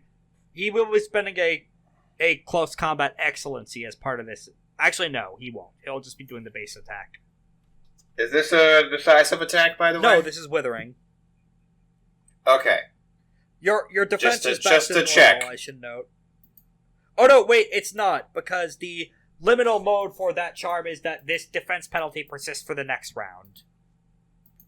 So your defense is 3, so this is going to be 4, 5, 6, 7, 8, 5 power to the attack pool for the chain attack. Next up, All right. Next up is going to be Shepherd, who is going to be committing motes for... Going back to the Font of Esoteric Wisdom folder. I should have written a little bit more of this down, but I have enough to run, so with only a few seconds of scrolling, I could get to the requisite hyperlinks I need to be able to run all of this. Maybe taking a nap wasn't the best idea before this session, but it was for the sake of my own sanity and energy. So Exactly. best for that to happen then. Mm-hmm. Oh yeah, he's going to be committing 2 motes to activate Reaching Through the Mirror. All reflective surfaces show the target's visage. For the rest of the scene, the Exalt can attack a reflection of the target with bonus successes on the attack equal to her essence. Additionally, on decisive attacks, the target's soaker defense is reduced by 2. The Exalt chooses which is reduced when making the attack. Naturally, they're picking Aura for this. And he is committing 2 motes, so he is now down to 8 motes total. Is left in his pool. Alright. Because this is a step 1. Were we healed at all from the last encounter, by the way? Yeah, there would have been a recovery scene in between them. Alright, with his accuracy being slightly better, that's going to be 8, 9, 10, 11. So that is going to be 8 power added to the communal pool. The communal pool is currently set at 12. Okay. This has exceeded the power limit. And now is going to be the decisive blow from Galik on you. Alright. Galik is a creature of darkness, right? No! No! Despite being a liminal and a creature of death, liminals are not on Soul's shit list. Primarily because they maintain boundaries, and peace between the living and the dead. Damn. Okay. Well, I guess I'll just having the extra soak was going to be all I do. Galik is going to be firing up Muscle Hemorrhaging Exertion to add to double successes on damage. I will do By spending an additional health level, rather. And I'm going to I'm going to use my reflexive action to perform a rally to gift some of that power back to whoever it is. Yeah, you're probably gonna might fucking be going need after that. me. Who else might ever need that? Mm-hmm. That's going to be 10 successes on that rally. All right, goddamn. Goodness. So 7 power. Who wants power? It could go to Gavel, Spider, Lythander, or the Ashen ones. 0. Where's everybody now? in terms of power. I'm at 3 power. And Spider Is at 3. I'll give 4 to Gavel and goodness. 4 to...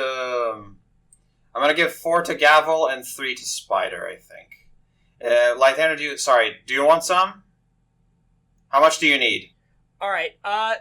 In addition to the 3 votes spent on fucking this shit, let me just quickly tick that down on Galik's sheet, just to make sure I am doing my due diligence and being fair.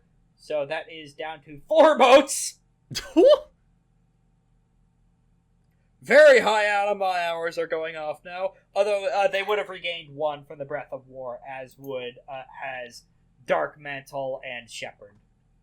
Actually, no, wait, just Shepherd, since he's using Shepherd's pool right now. In any case, double successes will be in effect on damage, and in addition to that, he had to spend 2 health levels to do, or they had to spend 2 health levels to do that, but they're also using a mote on Soul Devouring Monstrosity to make an additional roll for close combat versus the target's physique. Now is fucking the initial combat roll, though. for the big decisive attack on you. Let's see if this hits. That's a lot of things coming my way. Yes, it sure fucking is! This is not an easy fight. Right. Oh, yeah. Oh, wait. This is on step 5 of a charm, though. So he can't use both, or they can't use both that and the soul-devouring monstrosity, then. That's good. They're just going to be using the muscle hemorrhaging exertion, then. Okay. All right, and what, okay, so tell me all the things that are coming my way. A 12 power decisive attack. Namely. Right. Muscle On top, hemorrhaging. and what? Muscle hemorrhaging exertion. And there's other things. Yeah. Yeah, they're going to shift into flesh nature as a result of taking damage. I imagine I already lost the moat and the power from the withering attack. Yes. Actually, in this case, he is not using muscle hemorrhaging exertion. They are instead using the soul-devouring monstrosity. Which is, in some ways, better and in some ways worse than you. No, you still lose. So I don't lose. Because that was from Mantle, not the other two. Right, Sorry. and the other one did something else to me, too, didn't he? Yeah, Mirror cursed you. What did I do? He could punch you from any reflective surface. And gets bonus dice on doing so. Okay. Now for the decisive attack, which they are using an excellency for close combat. Right. I see 2 2s. I see 2 1s. I'm gonna trigger a counterattack. All right. On the damage, regardless of how much damage this does. Right. All right. I'm going to be triggering a counterattack for where is it? Lethal ground. They take 2 health levels. Triggered by a decisive. Yep. How much levels of damage? 2. 1 for each one. Yeah, they take 2. Yeah. Yeah, they take 2. And how much do I take? Your defense is still reduced to 3, though. So I do believe it does hit. Yes. It's reduced to 3, though, not 2. Yeah. So there are 5 successes. They only have an accuracy of 1. So that is yeah. So that's 2 plus 1 success. Wait, hold on. Accuracy. Oh, that's accuracy, sorry. I thought it was damage for a second. Yeah, if you have any ways to boost your defense, now would be the time. I don't, unfortunately. Would it be possible for me to use... Actually, no, never mind. Yeah, it's not your attack. Yep, exactly. Alright, so all the ways I have of boosting defense are conditional on me already dodging attacks. Unfortunately, no. This was a chain attack you're being attacked with.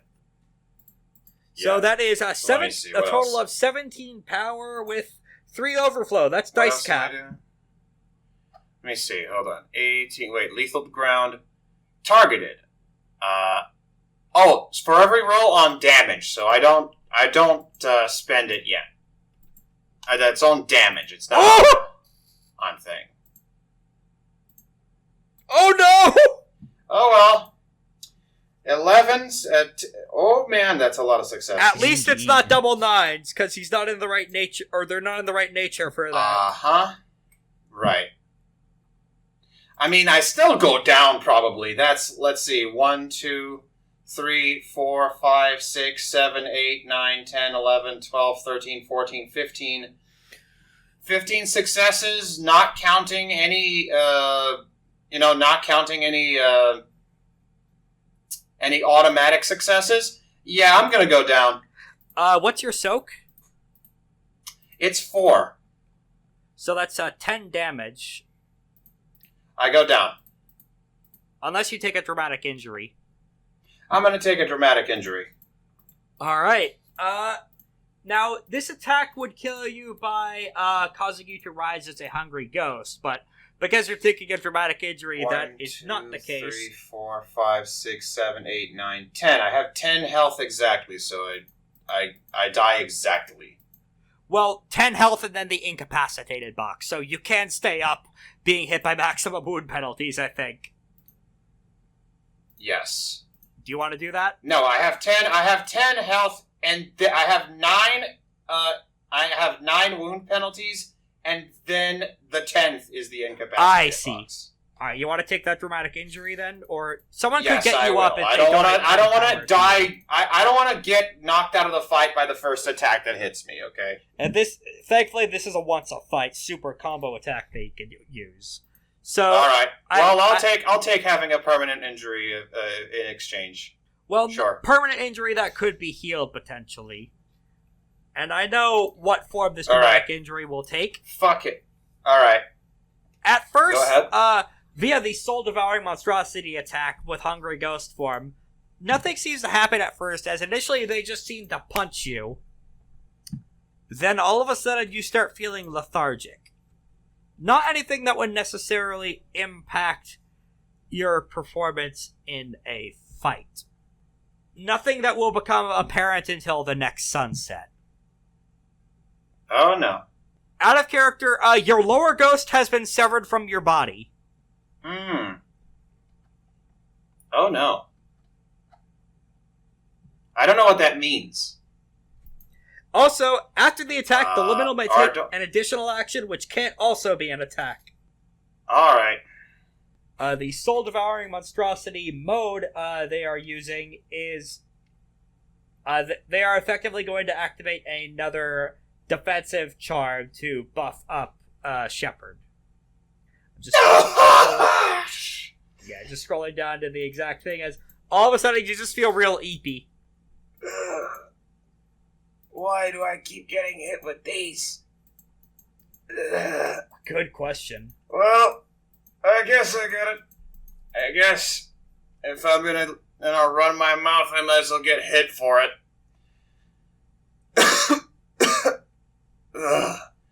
Yeah, you literally got the soul slapped out of you. Not that you've realized that yet. Oh well. I'll get you for this next turn. You don't take the damage, thankfully, because of the dramatic injury. That's how that works. Right. I probably should have written some of this shit down a little bit better, but I still have I have the cross reference for shit going. It's just a matter of which. I was hoping they'd roll more ones so that my you my did thing deal a would- little would- damage to them, would to roll be up. fair. No, I didn't spend it because I realized it was I have to activate it on step 8, which is after the attack has already gone through, and it's on damage, so it doesn't trigger. I see. Okay. So I can choose not to activate it until like after I've seen the damage roll. He still took the 2, or they still took the 2 damage though. So you did They deal didn't. some stuff. They didn't because I didn't activate it. You could activate it if you want. Yeah, but they're gonna take 1 damage, not 2. I mean, Oh, it only works on damage? I see. Okay. Yeah, it only works on damage rolls. All right, got it. That's why I decided not to. That's why I decided not to activate it after all, because I was just like, that's not gonna be worth it. Right. Apologies for the misunderstanding then, but that's that fucking turn now done with. After I find the exact defensive charm he's using, which I am still fucking scrolling for. Give me a sec. I really need some good defense. I really need some better defensive charms. All my defensive charms are mostly just kind of predicated on me already being able to dodge good, which I can't. Yeah, there are some things I can point you towards for future fights that might be helpful for that. Actually, they're just going to do another omen to bank 4 dice for Shepherd. Now it's player action, finally. Alright. It's round 2, and you just... I do think that you see something weird having happened to Aura. It's a little clear as to exactly what it is. Lythander may have the best clue in finding out exactly what happened in terms of... She's certainly looking a little disassociated, like some soul weirdness is happening. Now it's a player action, though. Okay. Let's see. Can I do anything spicy? Yeah, technically, If all else fails, we could have Lythander make that god material via spirit manifesting word. Yeah, sure. Lythander, do you want to Sure, see I'll what's do wrong that. with Aura? All right.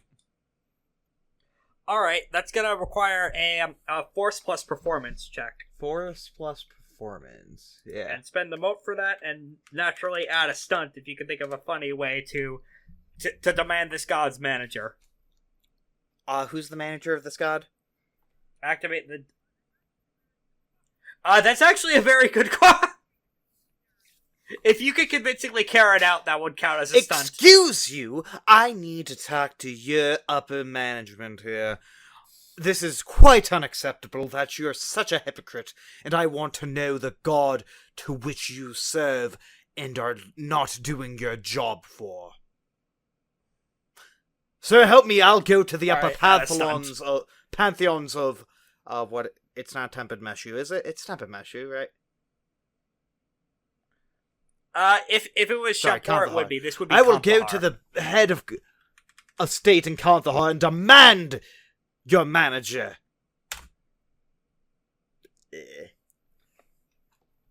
Alright, that's difficulty 3, so that is a success, and they will be material for 4 rounds. So basically for the entire battle, with how long fights go for. Hey, I'm going to stunt a, build power. Or not stunt, a build build will, power? Yeah. A build will? Yeah, you could do also that my with the anima result of would swift hands make casting. that into That'll be your 9. other action. Or, sorry, 11 successes. Okay, so yeah, he'll just be he'll be stuck in the material world and easily hittable for the whole round then, or the whole fight. And I'll gain 3 more will, putting me to 8. Mm-hmm. If you want to, you could cash that will in and start firing attacks via either the fucked up evil forest or. I'll wait. All right, fair enough. All right, if you want to, you can have Pedro do one of his fucked up horrible rolls that seem to keep going well to see if he could bother the guy watching from Pedro downstairs. can do what Pedro wants. I don't control Pedro. Let's see if Pedro can do one of his funny sorcery rolls. For once, no. Probably because dramatic mode is turned on for this battle, so he only gains 2 will. Yeah, you know when in Undertale the jokes go away in serious I didn't battles, know we that's what's put happening. on we could kill. Oh, gotcha. No, not that one. Not that one. Different one. Dramatically serious. Emotionally serious, not narratively serious. Alright, in that case, next up is going to be, Vim and Vigor, for your information, Vim and Vigor is playing in the background. Yes, exactly. God, the Kingdom Hearts OS series has such good music. Why am I thinking of Rowdy Rumble instead of Vim and Vigor? Equally powerful. I checked Rowdy Rumble and didn't like it as much. I think Vim and Vigor is a little better for this.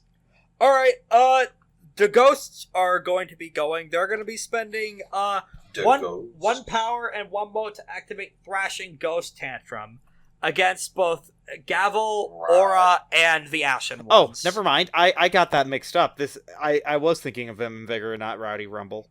Why me again? They're activating an environmental hazard against all of you. So everyone roll defense, or everyone roll Fortitude plus Physique. Fortitude physique. Oh boy. Every single one of you is my enemy. What's a physique? Alright. Yeah.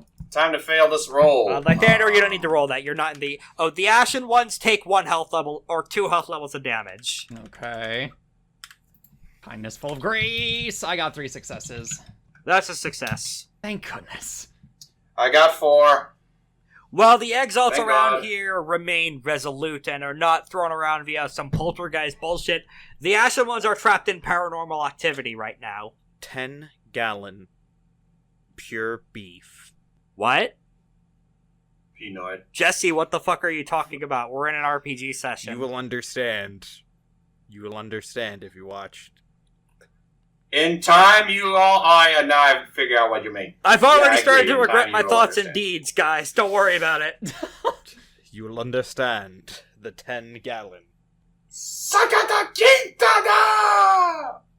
Alright, in any case, player action. Yes. Who hasn't gone? Gavel, Spider, and the Ashen Ones. Oh, Spider hasn't I gone. forgot Spider existed. I forgot Spider hadn't gone. I gave I him forgot power! he existed. You did. Spider now has 6 power, so that is enough to start making decisive attacks, possibly. I'm very curious on what Spider's gonna be up to, so I'm fine with letting Spider go ahead of me. Alright, let me go crack open the Abacant Sepulchre. Spider proceeds to punch Gavel. See what... No. Yeah, he's just going to go into... he's going to scuttle across the ground and just lunge at Galik when they aren't looking, to try and say, "Oh, we'll see who the best undead exalt in here now, fuckhead!" Yeah, Rejoice the Abattoir awaits. Is going to be what he is trying to use here. And this is with double 9s, thanks to, the horrible fucking, death charm he has going that makes him the fucking human black hole. Right. Double 9s, and does it come with the other benefits, I think? Let me double check with Void Avatar Embodiment. Yeah, it's double 9s, a free clash, and 3 to the hardness. So it just has a fucking shitload of good benefits, in addition to upgrade for the anima. Actually, let me double check Galik's hardness, because I don't know if he can do... No, actually, Galik's hardness is too much. In that case, he would be going for a Nega Mantle, then. His hardness is low enough. Alright, he'll be using the Close Combat Excellency, because the Abattoir Charm is a separate ability. Actually, he would have one more dice. One moment. Alright, that is, Mantle's defense is only 4, so 7, 8, 9, minus 4, that's 5 overflow.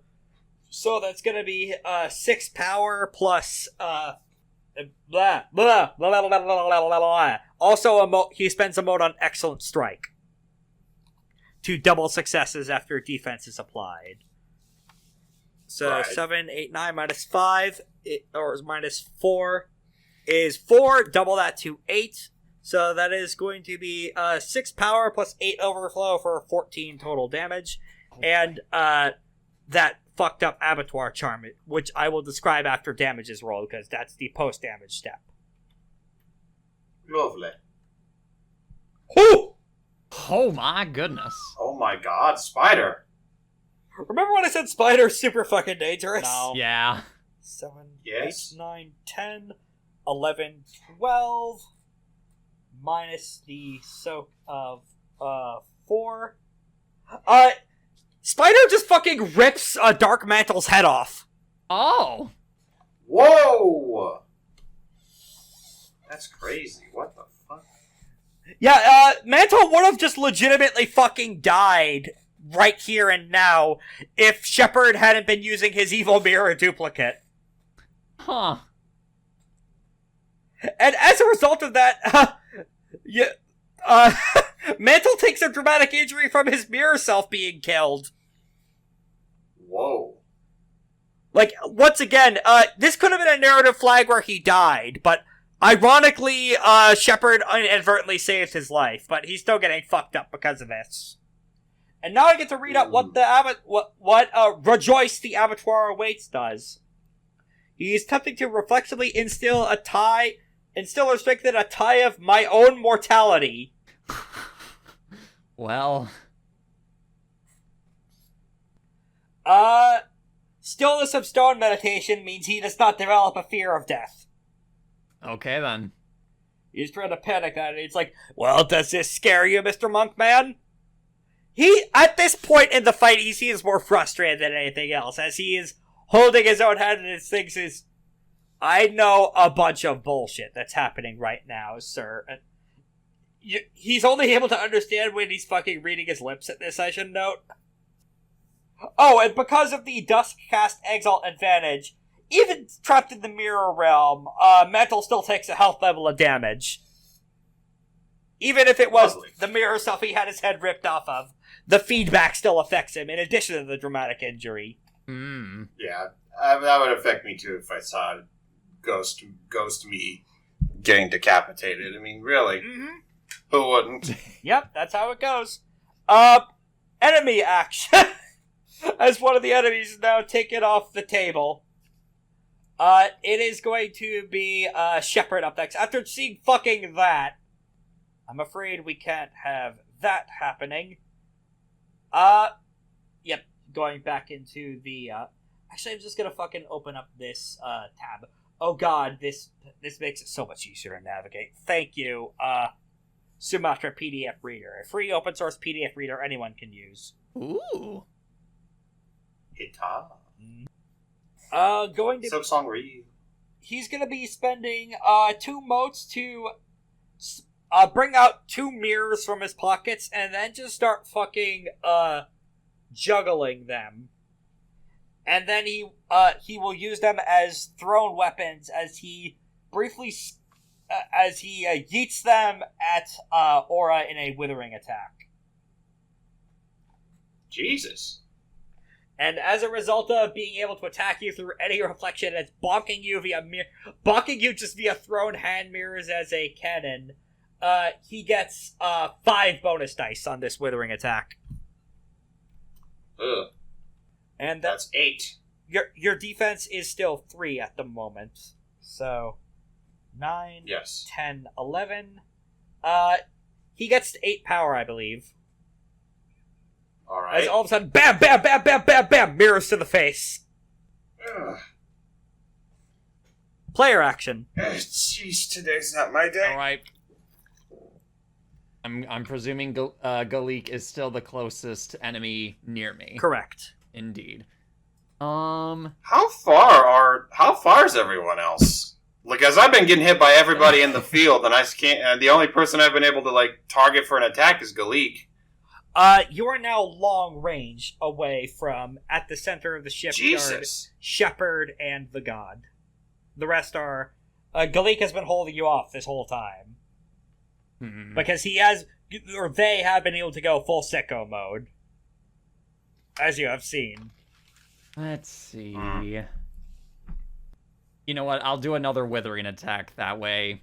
Even if I don't do too well, I can at least get my overwhelm of 3 to put me at cap. So I will do a withering attack. You're at 7. Correct. Right? Yes. Okay. I will do a withering attack on Galik. Galik was attacked this round, I think, right? Yes, by me.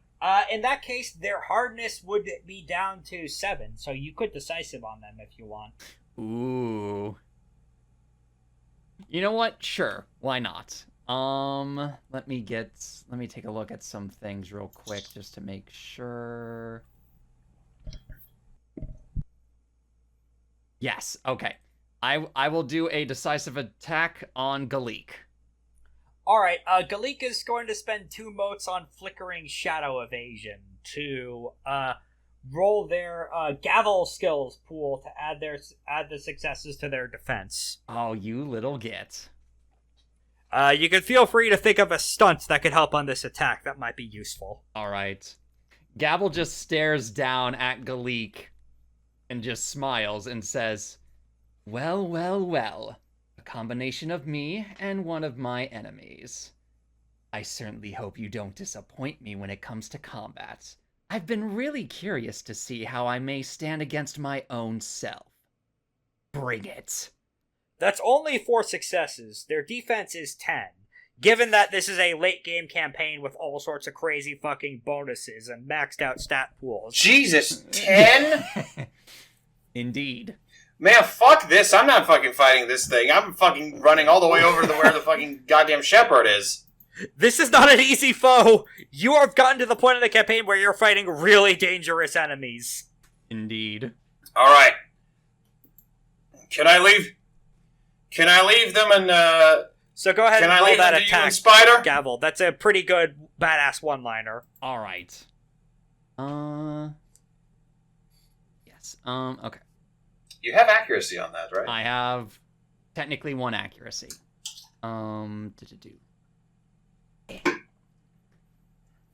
6 successes. What what's the accuracy on your weapon? You have a light weapon, right?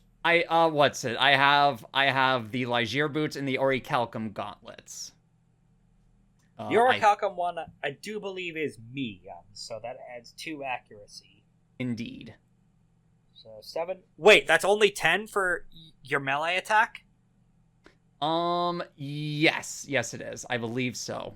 I don't think. Do I have a charm? Don't you have 5 close combat? Or an excellency? I do not have an excellency for close combat. No, I have one. For Really? War. I have one for war and embassy. That's very surprising. I could have sworn you've had some crazy ass close combat rolls before. I guess I have, but I've I'm just the been only very one who lucky keeps on buying those. excellency. I guess I'm the only one who continuously buys accuracy every No, other I'm pretty time. sure you had a close combat excellency at this point, didn't you? I don't think so. Not to my knowledge. Let's see. Or wait, no. That would be because of Demon Emperor Incarnation. I think. Let's see. Yes. Yeah, the devil. Choose an devil. ability and attribute roll iconic to the character. The Infernal may choose to set a number of dice equal to her essence as successes that apply to all rolls made while Devil Body Incarnation mode is active. And you're not in that mode right now. Correct. You could activate that as part of this attack, though, given that you haven't declared any other charms being used. Indeed. I will... I certainly have the anima in the mode for it, so... Mm-hmm. I will activate Devil Emperor Incarnation. And I will use Close Combat Finesse as my chosen thing. Alright. So go ahead and add those. How many successes are those, then? Let's see. The Infernal may choose to set a number of dice equal to her essence as successes that apply to all rolls while Devil Body Incarnation is active. Nice. In that case, that's going to be, so that is 7 successes total, and defenders win ties, but you have 11 successes, so you succeed with 1 overflow. Alright. You can pop all 7 power in that, plus the 1 overflow for 8 dice. Indeed. If you have anything that add I think you have the Infernal Charm that adds damage dice. Yes. Wrath-Stoked Onslaught for 2 motes, which I will be spending. Yep. I will spend this, and I will get an additional die for every 2 power. And, let's see. So 3. Yes. 3 dice. 3 additional dice. I don't think I benefit from Corona of Fury. No, I do not. That's fine. And then... Corona of Fury is if your anima's 4 or higher. Yeah, if I'm at critical health or at 4 anima or higher. Right. Alright. Yeah. Oh my goodness sakes alive. Ugh. Well, it happens. So really? That fucking sucks. That would be a total of 3 damage. That's eaten by their soak, I'm sorry. Yep, that's So, fine. So the good news is that your Shadow the Hedgehog lives up to your combat prowess and taunt. The bad news is that they live up to the taunt, as you punch them and it does fucking nothing. Alright. Yeah, there is definitely a beat of, they caught your hand. Oh. Yeah, a bunch of reaction shots from everyone in there. I do think that was a failed attack, I think, so I think you only lose 1 power. Okay. Oh no, sorry, the soak ate it, so you do. That is 7 power, that unfortunately went Alrighty. no. But there are ways around this in the future. You could try a reveal weakness gambit, for example, to cut their soak apart, so that this doesn't happen again. Which might happen. I think the Ashen ones might do that for their next turn, speaking of which. We shall see. I think that's everyone gone in this round, too, except for the Ashen ones. Given that Nega Galik just had their head ripped off. Yes. Yeah, they're gonna try a reveal weakness gambit on Galik now. As all of a sudden, in the back, Stargazer and Solongo and Batu just start reading a bunch of strategy, specifically in regards to a bunch of Gavel Zone fuck-ups, as your own troops start roasting you because these roasts for your strategy are also applicable towards Galik. Yep. And they spend 3 of their power for this. Let me double check exactly how this gambit works, because that's not really a great roll, but it's still a successful one, I believe. That is a lot of ones. Mm-hmm. Sure is. Okay, yeah. This is only going to last for 1 round, until the Ashen One's next turn, but the soak will be halved to 3. Okay. So if someone could hit Galik with another decisive attack, that will be helpful. Galik is not the goal in which to end this combat. Oh, right, the god has enacted this round. And so they are going to... Yeah, they're going to repair be... it further. Mm-hmm. This is going to be a less difficult roll against difficulty 5 for this one. Which they could fuck up, just like the Ash ones did. You never know. Oh, they didn't fuck up. Nope, they certainly didn't. This is going to be...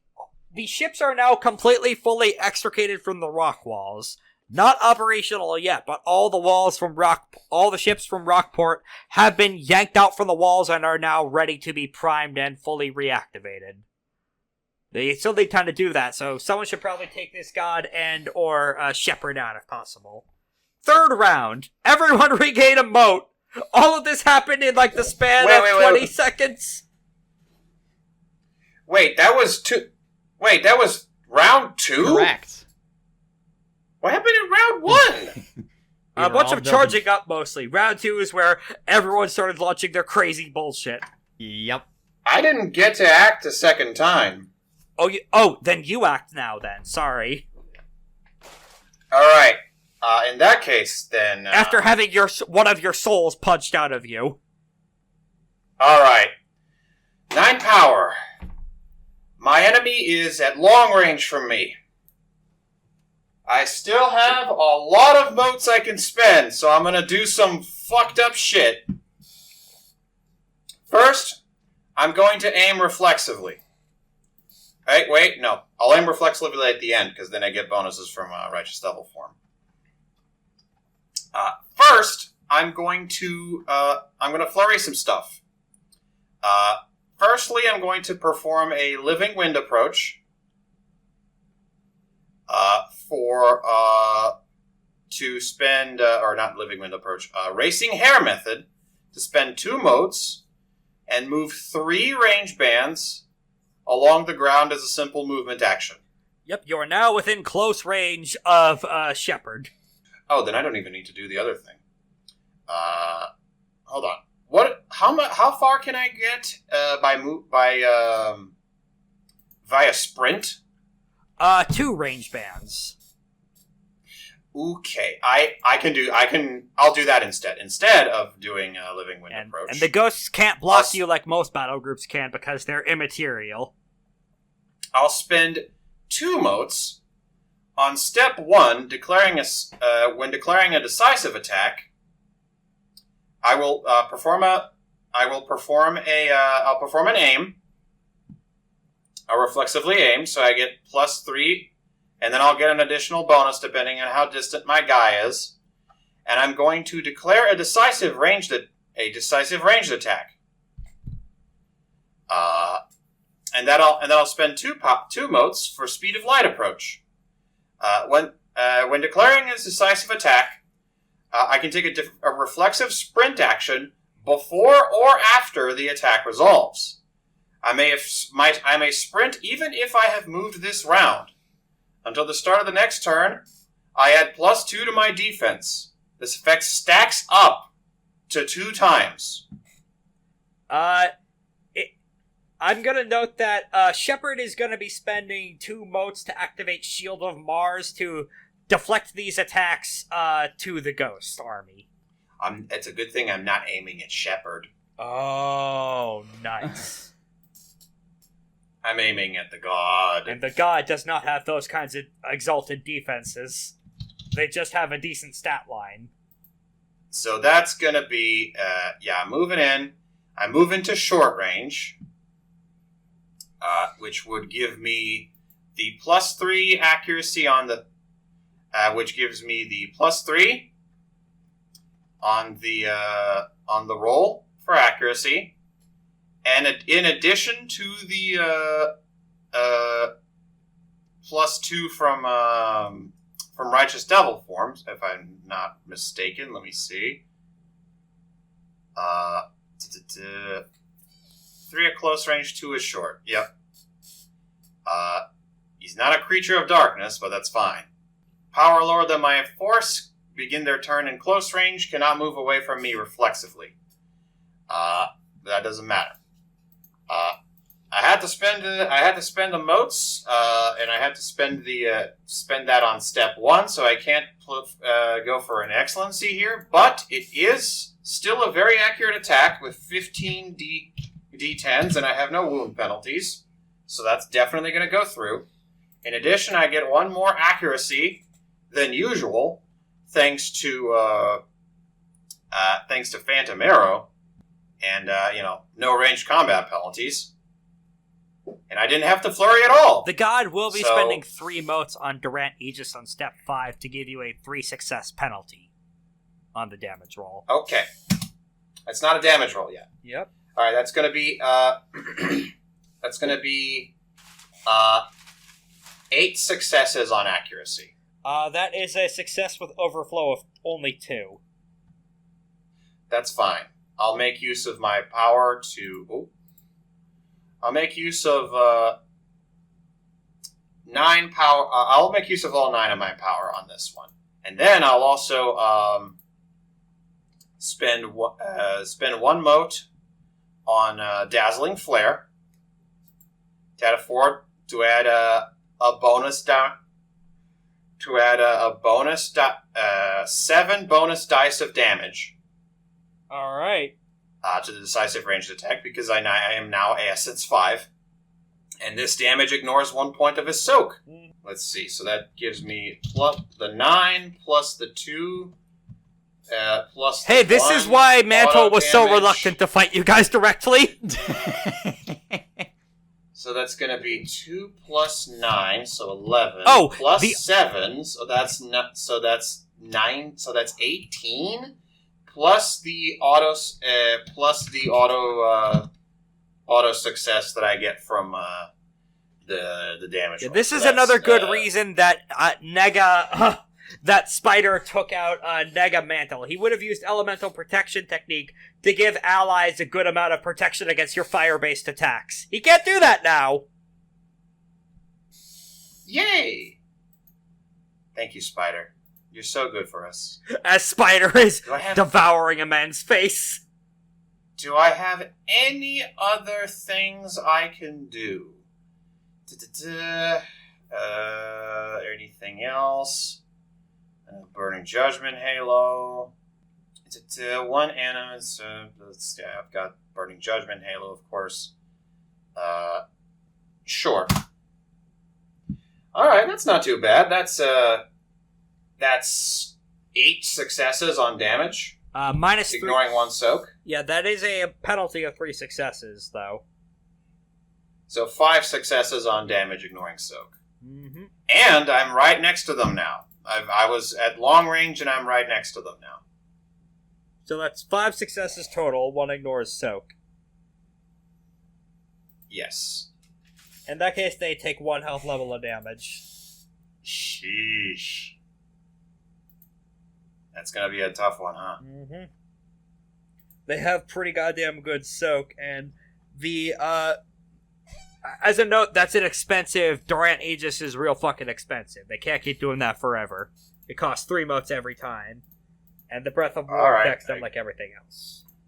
They have 2 more steps left in the venture, too, although they do have a panic button they could try to use to complete this.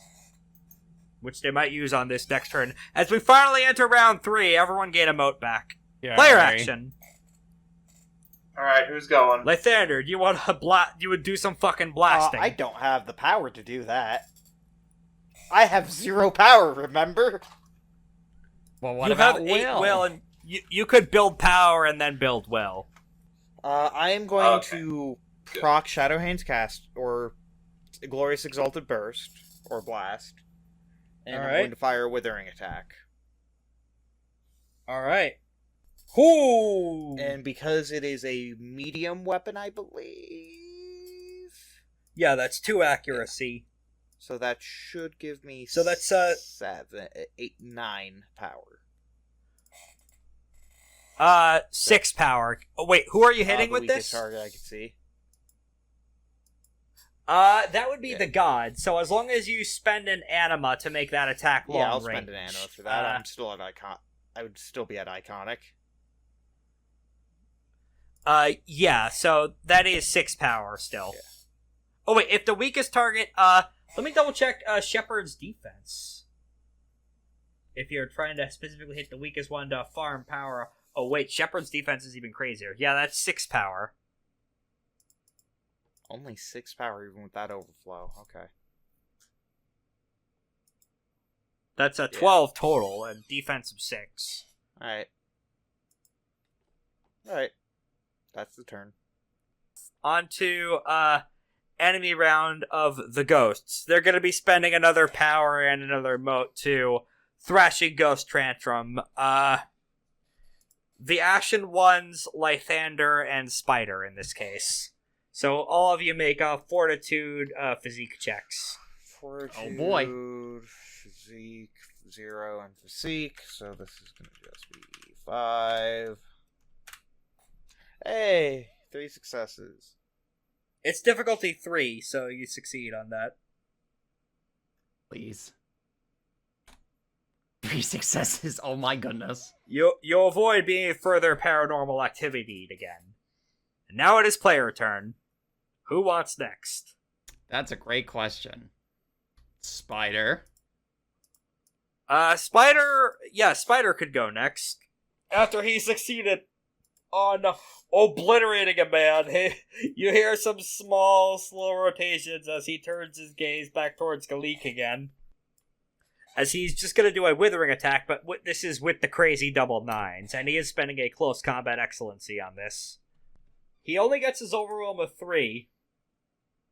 An excellent strike only works for decisive attacks, so it'll take a time for him to build his sicko's power back up. Enemy action now, then. I believe it's just going to be Galik right now, who is running low but not yet completely out of moats, as after seeing that Aura just flash-stepped away, they're going to be just blood discorporating across the battlefield with a liminal charm whose name escapes me, but the sheet is on there right now. Over towards Lythander. You seem like you were getting a little lonely over here, and I could tell from Gavel's memories that you are the major damage dealer in the group. Let's nip that in the bud. And they're going to make a withering attack on Lythander. Well then. And they are going to be spending a mote to reduce Lythander's defense by 2 for 2 turns. I actually infinite soak my dick. Oh, and because of Hungry Ghost form, they're doing 2 withering attacks on you. Because that lets them flurry without a penalty.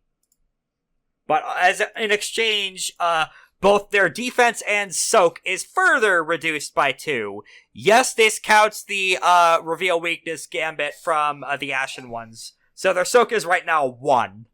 This is the first withering attack, and this is the second one. So the first one, I'm imagining they're only getting their overwhelm of 3. What's Lythander's defense? I think 5. Alright, it's reduced by 2 thanks to that, so 6, 7, 8, not... Actually, hang on, let me double check with that. So 4, 5, 6. If it's 3, then yeah, the overwhelm of 3. But for the other one, so 5, 6, 7... they have a total of 9 power, as Lythander, you are surrounded in a blood NATO and just kind of knocked off your feet and battered around. When you come to, you are not major dramatically hurt, but all of you are fucking drenched in Gavel and Malik's blood. You are just fucking caught in a fucking Mortal Kombat blood NATO right now. You have blood in places blood should never be. Those are going to be tough stains to get out later. Oh god, yeah. Player action. Right, so we have the Ashen Ones. And you. Yep. Oh, lovely. Already? Okay. I'm guessing I wouldn't be able to make it to the god in time. If you spend a mote to extend your attack range to medium with the boots, you can. Okay. Oh yeah, that's right. Sure, I will do a withering attack on the god, and I will use a mote for that. Wait, I thought you didn't have a close combat excellency. I do not know. Okay. Oh yeah, it's the mote for the extendo range then. All right. And then I'm still in Emperor form as well. Yep, so you can add the bonus successes, which in some ways is even crazier than excellency, and I do think those stack with an excellency. It takes extra time to set it up, but holy shit. Oh yeah, absolutely. Let's see. I do appreciate that Solarides get all these insane shit they can do with the player's guide charts, whereas looters just get even more weird shit to do. Mm-hmm. Like, not necessarily crazy numbers, just weird shit. 5, okay. 5, 6, and then with the essence, I think that's 11 in total? This is Withering still, right? Yes, correct, Withering. Alright, if it's 11 in total, that is, 11 minus 4, so that is going to be, 7 power. Excellent. Let's see, 1, 2, 6, 7, okay. Alright, next up is going to be... Shepherd already went this round, if memory serves, but Galik is going to spend 2 motes for Furious Action to take another turn. Now down to 3 motes. I think I described that they were out of power previous... Oh no, they gained 7 power from attacking Lythander, if memory serves. 9 power. Alright, yeah, they are going to be, doing the similar, Hungry Ghost style soul-devouring monstrosity attack on Lythander. Do you have any defensive charms you'd like to declare, Lythander? Nope. Alright, they are going to be spending, 1 mote on step 1 for a close combat excellency, and then 1 mote on step 3 to reduce your soak by 1 mote on step 5 to do the soul-devouring monstrosity thing. Hey, they're now out of motes. As a result, I do believe that, yep, they hit Iconic. Oh my Let me double goodness. check exactly what doing Iconic does for this brand of Liminal. 1 moment. Oh yeah, I believe it's healing for this, but everyone... The Liminal and any ally in close range may heal 2 health levels when they enter Iconic Anima. Well, not super important. Now let's do the attack roll first. 10, 11, your defense is currently 3, so... 8 overflow in this case. 9 plus 8 is 17. Soak is reduced by 1. Oh, that's not terrible. What's your soak, Lythander? 2. You have Malik's super armor though, so it should be increased by a further 2. It's soak is 4. Also, you bought Ox Body, so it should be further increased by 1. You took Malik's armor as part of one of your as part of your spoils and one of your new merits. I need to start writing things down. Yeah, so you should have a soak of 5 then. So it is reduced by 1 though, and they have a damage of 3, so that is 9 minus 4. You take 5 health levels of damage. I'm incapacitated. And you are not. You have 2 levels of Ox Body, and you have no damage. Remember I did take that damage that last session. You've healed since then. Oh, okay. Alright. If you want to activate Relentless Lunar Fury, good. feel free to do so. Keep in mind that some health penalties may be kicking in. Yeah, they are. -1. Alright, you can Lunar Fury if you want to ignore the health penalty. I'm good. Alright, however, as a result of doing this mode for the super thing, there is a follow-up attack on this of Soul Devouring Monstrosity. So, there's going to be a roll-off versus the target's physique. So, go ahead and roll Fortitude Physique. 4. 7. So, the target deals the number of extra successes in environmental damage. So, 3 other damage. Yeah, so, Lythander, you feel your soul also getting punched out. You managed to keep it inside of your body, but oh god, that's direct damage to your psyche. That hurts a lot. Lythander is sent flying by the blood NATO coming backward. When he gets back up, he is visibly has had the shit kicked out of him. Like, you're pretty sure you've lost about a liter of your own blood, too. Or a pint, rather. You could lose a pint of blood in the human body and be fine after that, but beyond that's when shit gets dicey. You can't survive getting hit by that attack again, probably. But at least you're still up and alive. Next, I believe that is everyone who's acted in this round, then. It's now round 4. Not me! Oh, wait, you shot the god, and the god only took 1 health. No, that was round 2. Oh, okay, yeah, in that case, my apologies. It's been a weird session. Go ahead. Yeah, I was waiting for anybody to attack me, but it's fine. Anyway. I had to attack Lythander, because Korak did mention he was surprised no one's attacked him in a fight for a long time. Mm-hmm. Yes, it's true. Let's see. Alright, I'm within short range of the enemy. I can make sure I can do some other stuff additionally to that. I'm gonna do an aim action again, and I'm gonna spend 2 motes again for speed of light, which will allow me to activate the addition. I'm not gonna aim this time though. I am going to. That's only from declaring a decisive attack. So not yet. In this case, I'll probably just move to close range. Take a reflexive sprint action before or after the attack resolves. I may sprint if I'm going to move this round until the start of the next turn. So it +2. Okay, that's already done. Okay, that's for later. Got it. I'm going to take a reflexive aim at whoever it is closest, and then I'm going to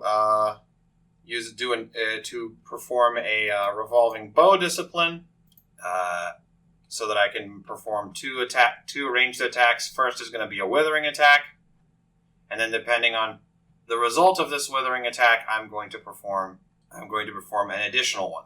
Mm-hmm. I'm almost at iconic. I just need one more. Turn. Let's see. This is going to be another 15. This is going to be a 16 this time because I'm a little closer. That's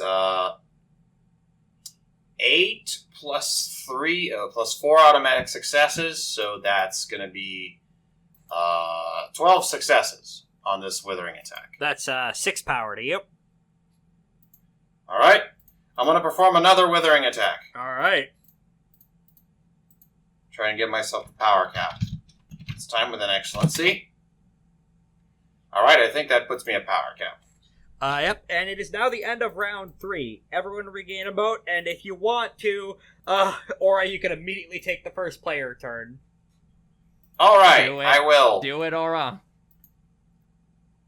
I'm gonna sit pretty where I am. And I'm going to, how many motes did this god spend? How many times can he do the thing? He has 7 motes left. Okay, so he can do it again. That's fine. I'm just gonna try to blow through it anyway. You did also not roll great for damage, so I will spend 1 mote on step 1 when aiming a fire wand attack for Blossom of Inevitable Demise, so I can double 9s on damage. I'll aim instead of moving, which will put me at 16 D10 again for accuracy, and then I'll also then after this I get to do some other stuff for the damage roll when I get to. Let's see, what else is this? Distract can't. By the way, Distract Gambit would have only worked until the end of the last round, right? Yeah. Okay. Let's see what we get. All right. So that's 6 successes plus 4, so that's 10 successes on accuracy. Yep, that'll get you 4 overflow. No, that's a decisive attack, Rex. Oh. So that's 10 total damage? 10 total accuracy. Yes, 10 total accuracy will get you 4 overflow on the damage roll, in addition to the power spent. So I'll spend all 10 power, and then I'll also pay 1 more for Dazzling Flare to get another 7. Mm-hmm. To get another 7 dice. Let's see, 14 is 7. That's 2 overflow dice on success. That's 2 overflow on that's 2 dice exceeding the dice limit. So that's an additional automatic success. And one of these is going to ignore the point of soak. Mm-hmm. Or a point of soak. So let's see. 20d10, and I'm doubling 9s. Alright, that seems pretty solid. It's 1, 2, 3, 4, 5, 6, 7, 8, 9, 10, 11, 12. With 1 ignoring a point of soak. Alright. It's 12 damage.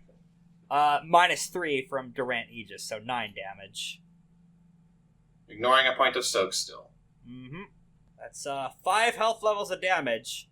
So now they are at 5, since they healed from the iconic liminal thing going off.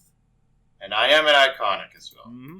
As you land a very good, nasty blast on them, they are now going to start taking health level penalties on the venture checks, which is good because they're going to... Oh, what's up? And I'll also spend 2 motes on... it's only on declaring decisive... It's on step 1, declaring a decisive attack, so it's fine. Yeah. I can work with it later. Yep. I can do that another time. Mm-hmm. That god is going to try and make another check, and this is going to be difficulty 10 for this one to operate the first stage foundry, and this is going to be with health level penalties. Good. Alright, let's see it. They fail by 1! Oh, that was so close. Thank God. They mess up which wire they're connecting, and their face gets fried, and they're covered in soot, and like a cartoon character, they puff out a little bit of smoke in his sailor suit. Player action! Oh, goodness. Alright. So we have Spider, me, Ashen Ones. And Lythander. And Lythander. Let's see what the Ashen Ones can do. Alright, the Ashen Ones are going to be, they're going to be doing a build power action to, use a bunch of their, esoteric know-how and powers to, charge up all the Exalts so that they can, land good attacks on both the god and the other Exalts around, with their building psionic powers and pressure waves to channel spiritual essence toward everyone. So, 8. So that's gonna be 5 power. Lythander, how much power you have? 0. Oh wait, 6. You want 5 6, power? sorry. Alright, do you want any of that power? Sure. Alright, so that's 4 power towards Lythander and 1 toward Gavel. Yay. Alright, it is, next up is going to be, the enemy action. After you shoot, the god, you feel a tap on your shoulder as all of a sudden, just, immediate, like, not even a teleportation, just, Shepherd is standing next to you. Let's see if you can fight your way out of this one. And, he's gonna try spend 4 power to try a gambit on you to trap you in the mirror world, with a close combat gambit on you. Alright. Unfortunately, that succeeds. It blasts through my defense by 1. The target becomes incapacitated. They cannot make build power or influence actions unless they have effects that would let them communicate with others non-verbally or via magic. I am assuming you have the... Oh yeah, you do have magic communication shit that you could use for build power and shit, but not attacks. No. Alright, and... What would those communication things be? The thing that lets you be understood no matter what, I think. Oh, you mean, Strange Tongue Understanding? Yeah, Strange Tongue Understanding. Yes. That means you could still assist with build, power, influence actions while trapped in the mirror world, but you can't attack. Alright. All of a sudden, Guess I did what I could. you're just standing next to Moat. Well, you could still contribute to the fight, just not via attacks. Yeah, there's a reason this is the capstone charm of Obshards, because it takes someone out of the fucking fight. Also, it does mean he's committed 3 motes, so he is starting to run on fumes right now, thankfully. And I mean, same here. He's at I'm on 5 3 motes right now. I have 3 motes left myself. And he is at 5 right now. Player action now. Lythander or Gavel or Spider, I think. I'm assuming I can't Light-handed. attack and use my the AoE spell, right? Technically you could cast a spell at any time as long as you have enough I do. will for it. So then I am going to cast Nightmare Jungle Flourishing. Okay. Alright, casting that is, you get to pick one of the benefits to fire up immediately, I think. And I do think I pinned it in that conversation with you.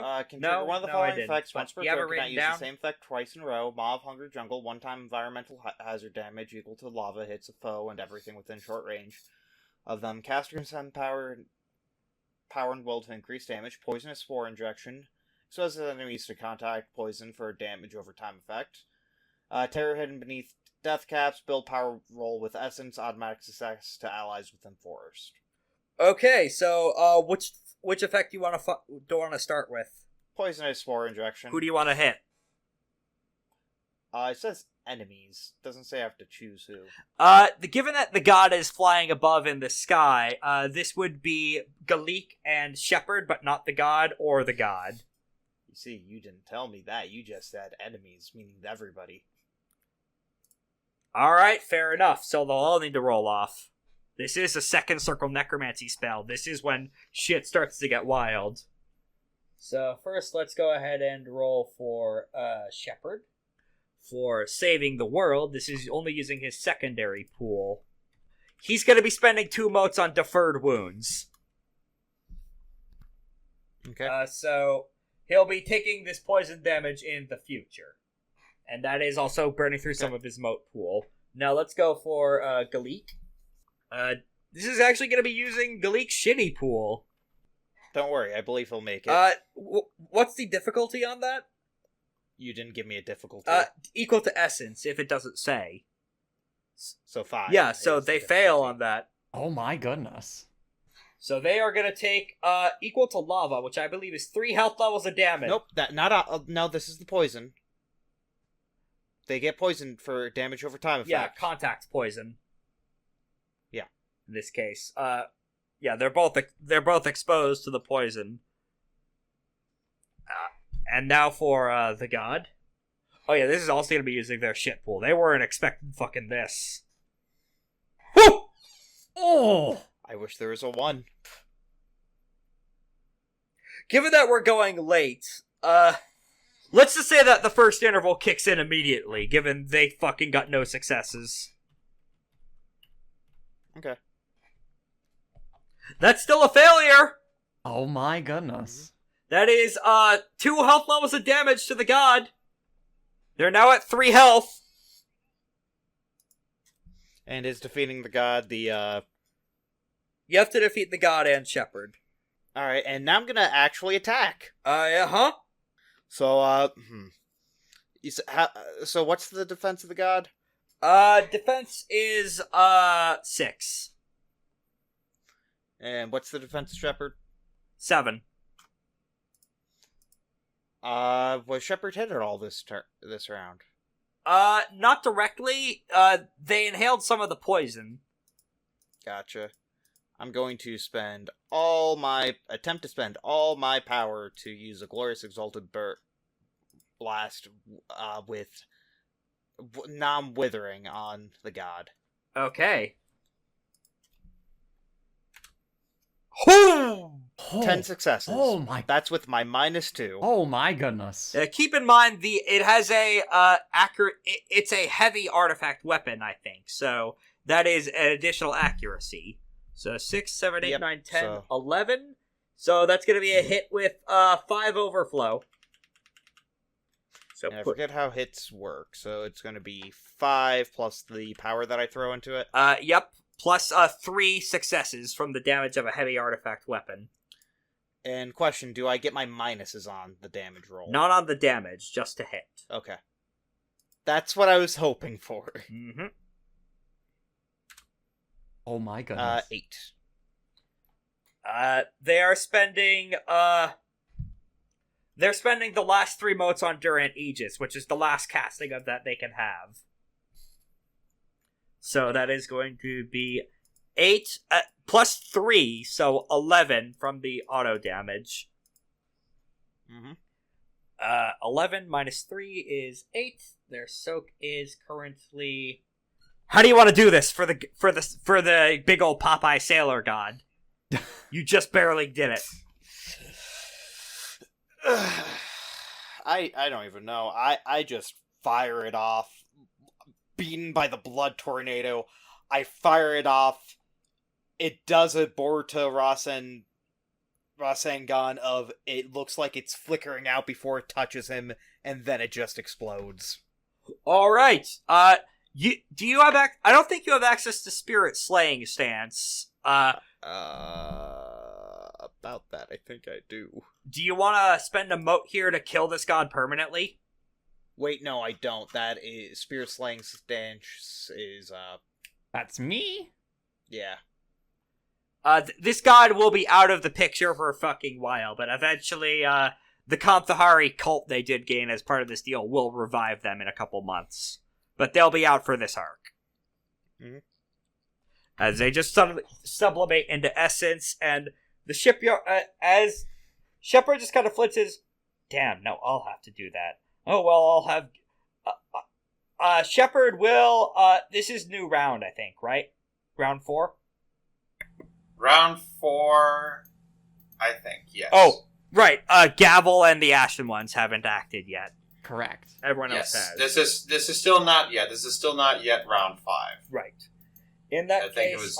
next up keep is track of my actions. next up is going to be the Ghost Swarm, who spend the last of their banked power and another mote to Thrashing Ghost Tantrum, Spider, Gavel, and the Ashen Ones. So Fortitude, physique checks from all those involved. First up is Spider. Holy shit! Wow, Spider. Now for the Ashen Ones, they're fine. Gavel. Okay. Oh my goodness. Everyone's fine. No more Thank poltergeists to be found now. Player action. Just me and the Ashen Ones, eh? Mm-hmm. At the start of round 5, if I get a player action, I have something I can do without making an attack. Possibly, yeah. How? I just remembered. So the ghost is gone, or the god is gone now. Yes. Yes. Okay. How close am I to Shepherd? Medium range. Medium range? Okay, I can do medium range. What's his defense? 7. 7? Okay, I have 8 power. Let's see. Do I want to make a decisive attack against Shepherd? I probably should, since I have this much power. So I will make a decisive attack against Shepherd. Alright. Yes. Shepherd is going to spend 2 motes to Shield of Mars deflection this to the Ghost Army. Oh. Yes. Actually, no, they wouldn't. They would take this head on, since they haven't been hit yet. Okay. And they have an important thing they want to do if they survive one more turn. The benefits of being moat starved is that they can't weasel their way out of everything. They have to pick and choose which cool moves they have to do, because sidereal magic's fucking expensive. That is... Let's see. Oh, wait, yes, with my, thing as well. I always forget about the Devil Emperor. Let's see, so that's 5, and then 10. I think that is 11 in total. I believe so, yeah. So Yes, defensive okay. 7, so that's 4 overflow. Okay. And then I will put all of my power into this. All 8 power. I will spend 2 motes for Wrath-Stoked Onslaught. And then overflow I add into the dice pool for my attack, yes? Yep, the 4 overflow into the Yes, dice. excellent. So that's okay. So 8. Okay, so the initial 8 plus Wrath-Stoked Onslaught. Would bring it to this, and then the 4 overflow. All right. Let's see. Yes, I do believe I have everything. All right. Let's see. 6, 7, 8, 9. 9 damage in total. Okay, he starts taking wound penalties as he takes 5 health levels of damage. Excellent. As you punch him clean in the jaw and you see him spit out a few fucked up goat teeth. There is a crack, and you're reasonably sure that not necessarily something broke, but the uppercut you hit him with did break his collarbone. Hey. And he is bleeding pretty profusely, but is still alive for now. It is now Okay. turn 5. If anyone's able to take the Shepherd out before he could do his sickos move, that could be interesting. Him pulling it off could also be interesting for cliffhanger reasons. So, I don't know if I can take him down, but I can create the situation. I can find a way to somehow deal damage to Shepherd before he can act on his turn without using an attack. Alright, you want to take the first action then for that. I just need 2 power. Oh goodness. And I can get it by performing a flurry. Or try to. Alright, you can't attack while you're in there, I should note. I know. Don't worry. Check this out. Okay. First of all, we're going to perform a build power action on Excellency. That's going to reduce my... and flurry that with another action. That's going to reduce my build power action to 12d10 instead of the 15 I would have gotten from the Excellency, thanks to Integrity. But I'll try to get at least 2 power in there. Okay, I think I do get it. Goddamn, yeah, that's 7 power. We are looming close to my time, by the way. We're almost done, don't worry. Yep. All right. And then I will spend that power and 1 mote for Burning Judgment Halo. Both Shepherd and Burning Judgment Halo crucially isn't an attack, but it emerges from my position. Shepherd is in close range, and the god is within short range. And can punch Neither you of through them the can halo. move. Or the mirror, rather. Yeah, and it can hit through the mirror because it's an environmental hazard. Yeah, that's true. Neither of them can move. Additionally, because neither of them have the power to have any power right now, neither of them can move away reflexively from me. So they have to roll. So they have to roll against. So they have to roll the moment of truth. The thing roll. Does it kill? Oh yeah, Which, this is with the die penalty thanks to Gavel's good hit. Yeah. Difficulty equal to my force, which is 5. So Shepherd does Both of succeed them. on that, but let's see if the god does. I think the god has a real shitty pool for this. Let me just double check. Yeah, not really a great one, since they were not fucking expecting all this, and also my Thunder did hit them really hard. To be fair, neither does he. Oh, wait, 3 health levels of damage. Lythander did already delete the god. Sorry, I forgot. So this is against Galik, then, who would have at least 1 more dice. Not that it would help, because they still take 3 health levels of damage. Let me see how badly Galik's off.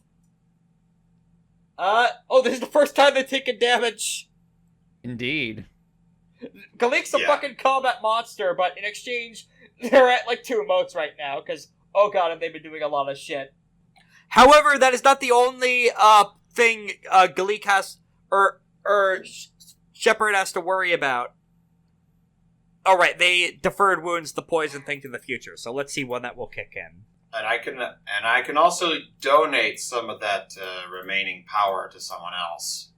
The poison will be kicking. Since I can't attack anyway. Lythander, what do you want the hazard? Do you want the hazard to be like a big enviro hazard for Shepherd? Sure. All right, let's have him roll against that and see if We're doing the he can damage. survive another thing. Yep.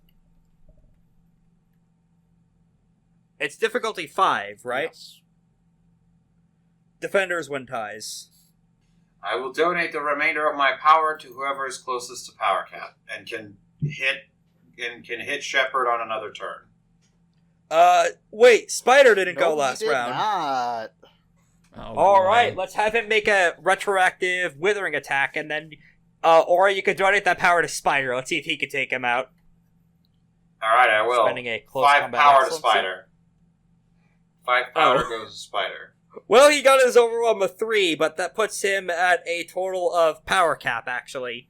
And in this round, he is Nice. going to be doing his standard excellent strike combat attack, plus also, one moment, back to Advocate Sepulture.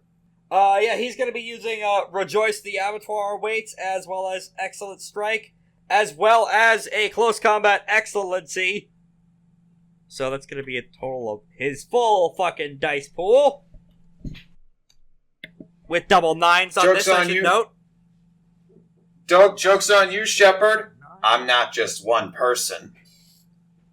9 plus the accuracy of 2, so 11 minus a defense of 7, that is 4 overflow.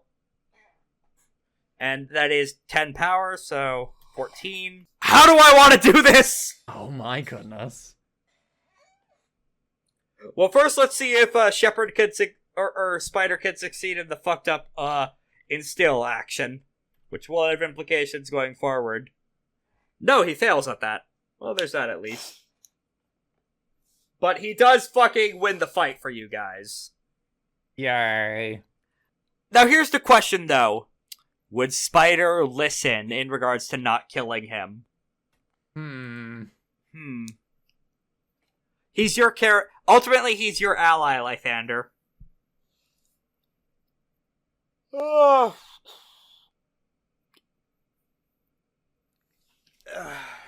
What would Lythander say? If He wouldn't. 1d6? It was Interesting. a roll of evens or odds. Odds he wouldn't. Ah. Evens he would kill.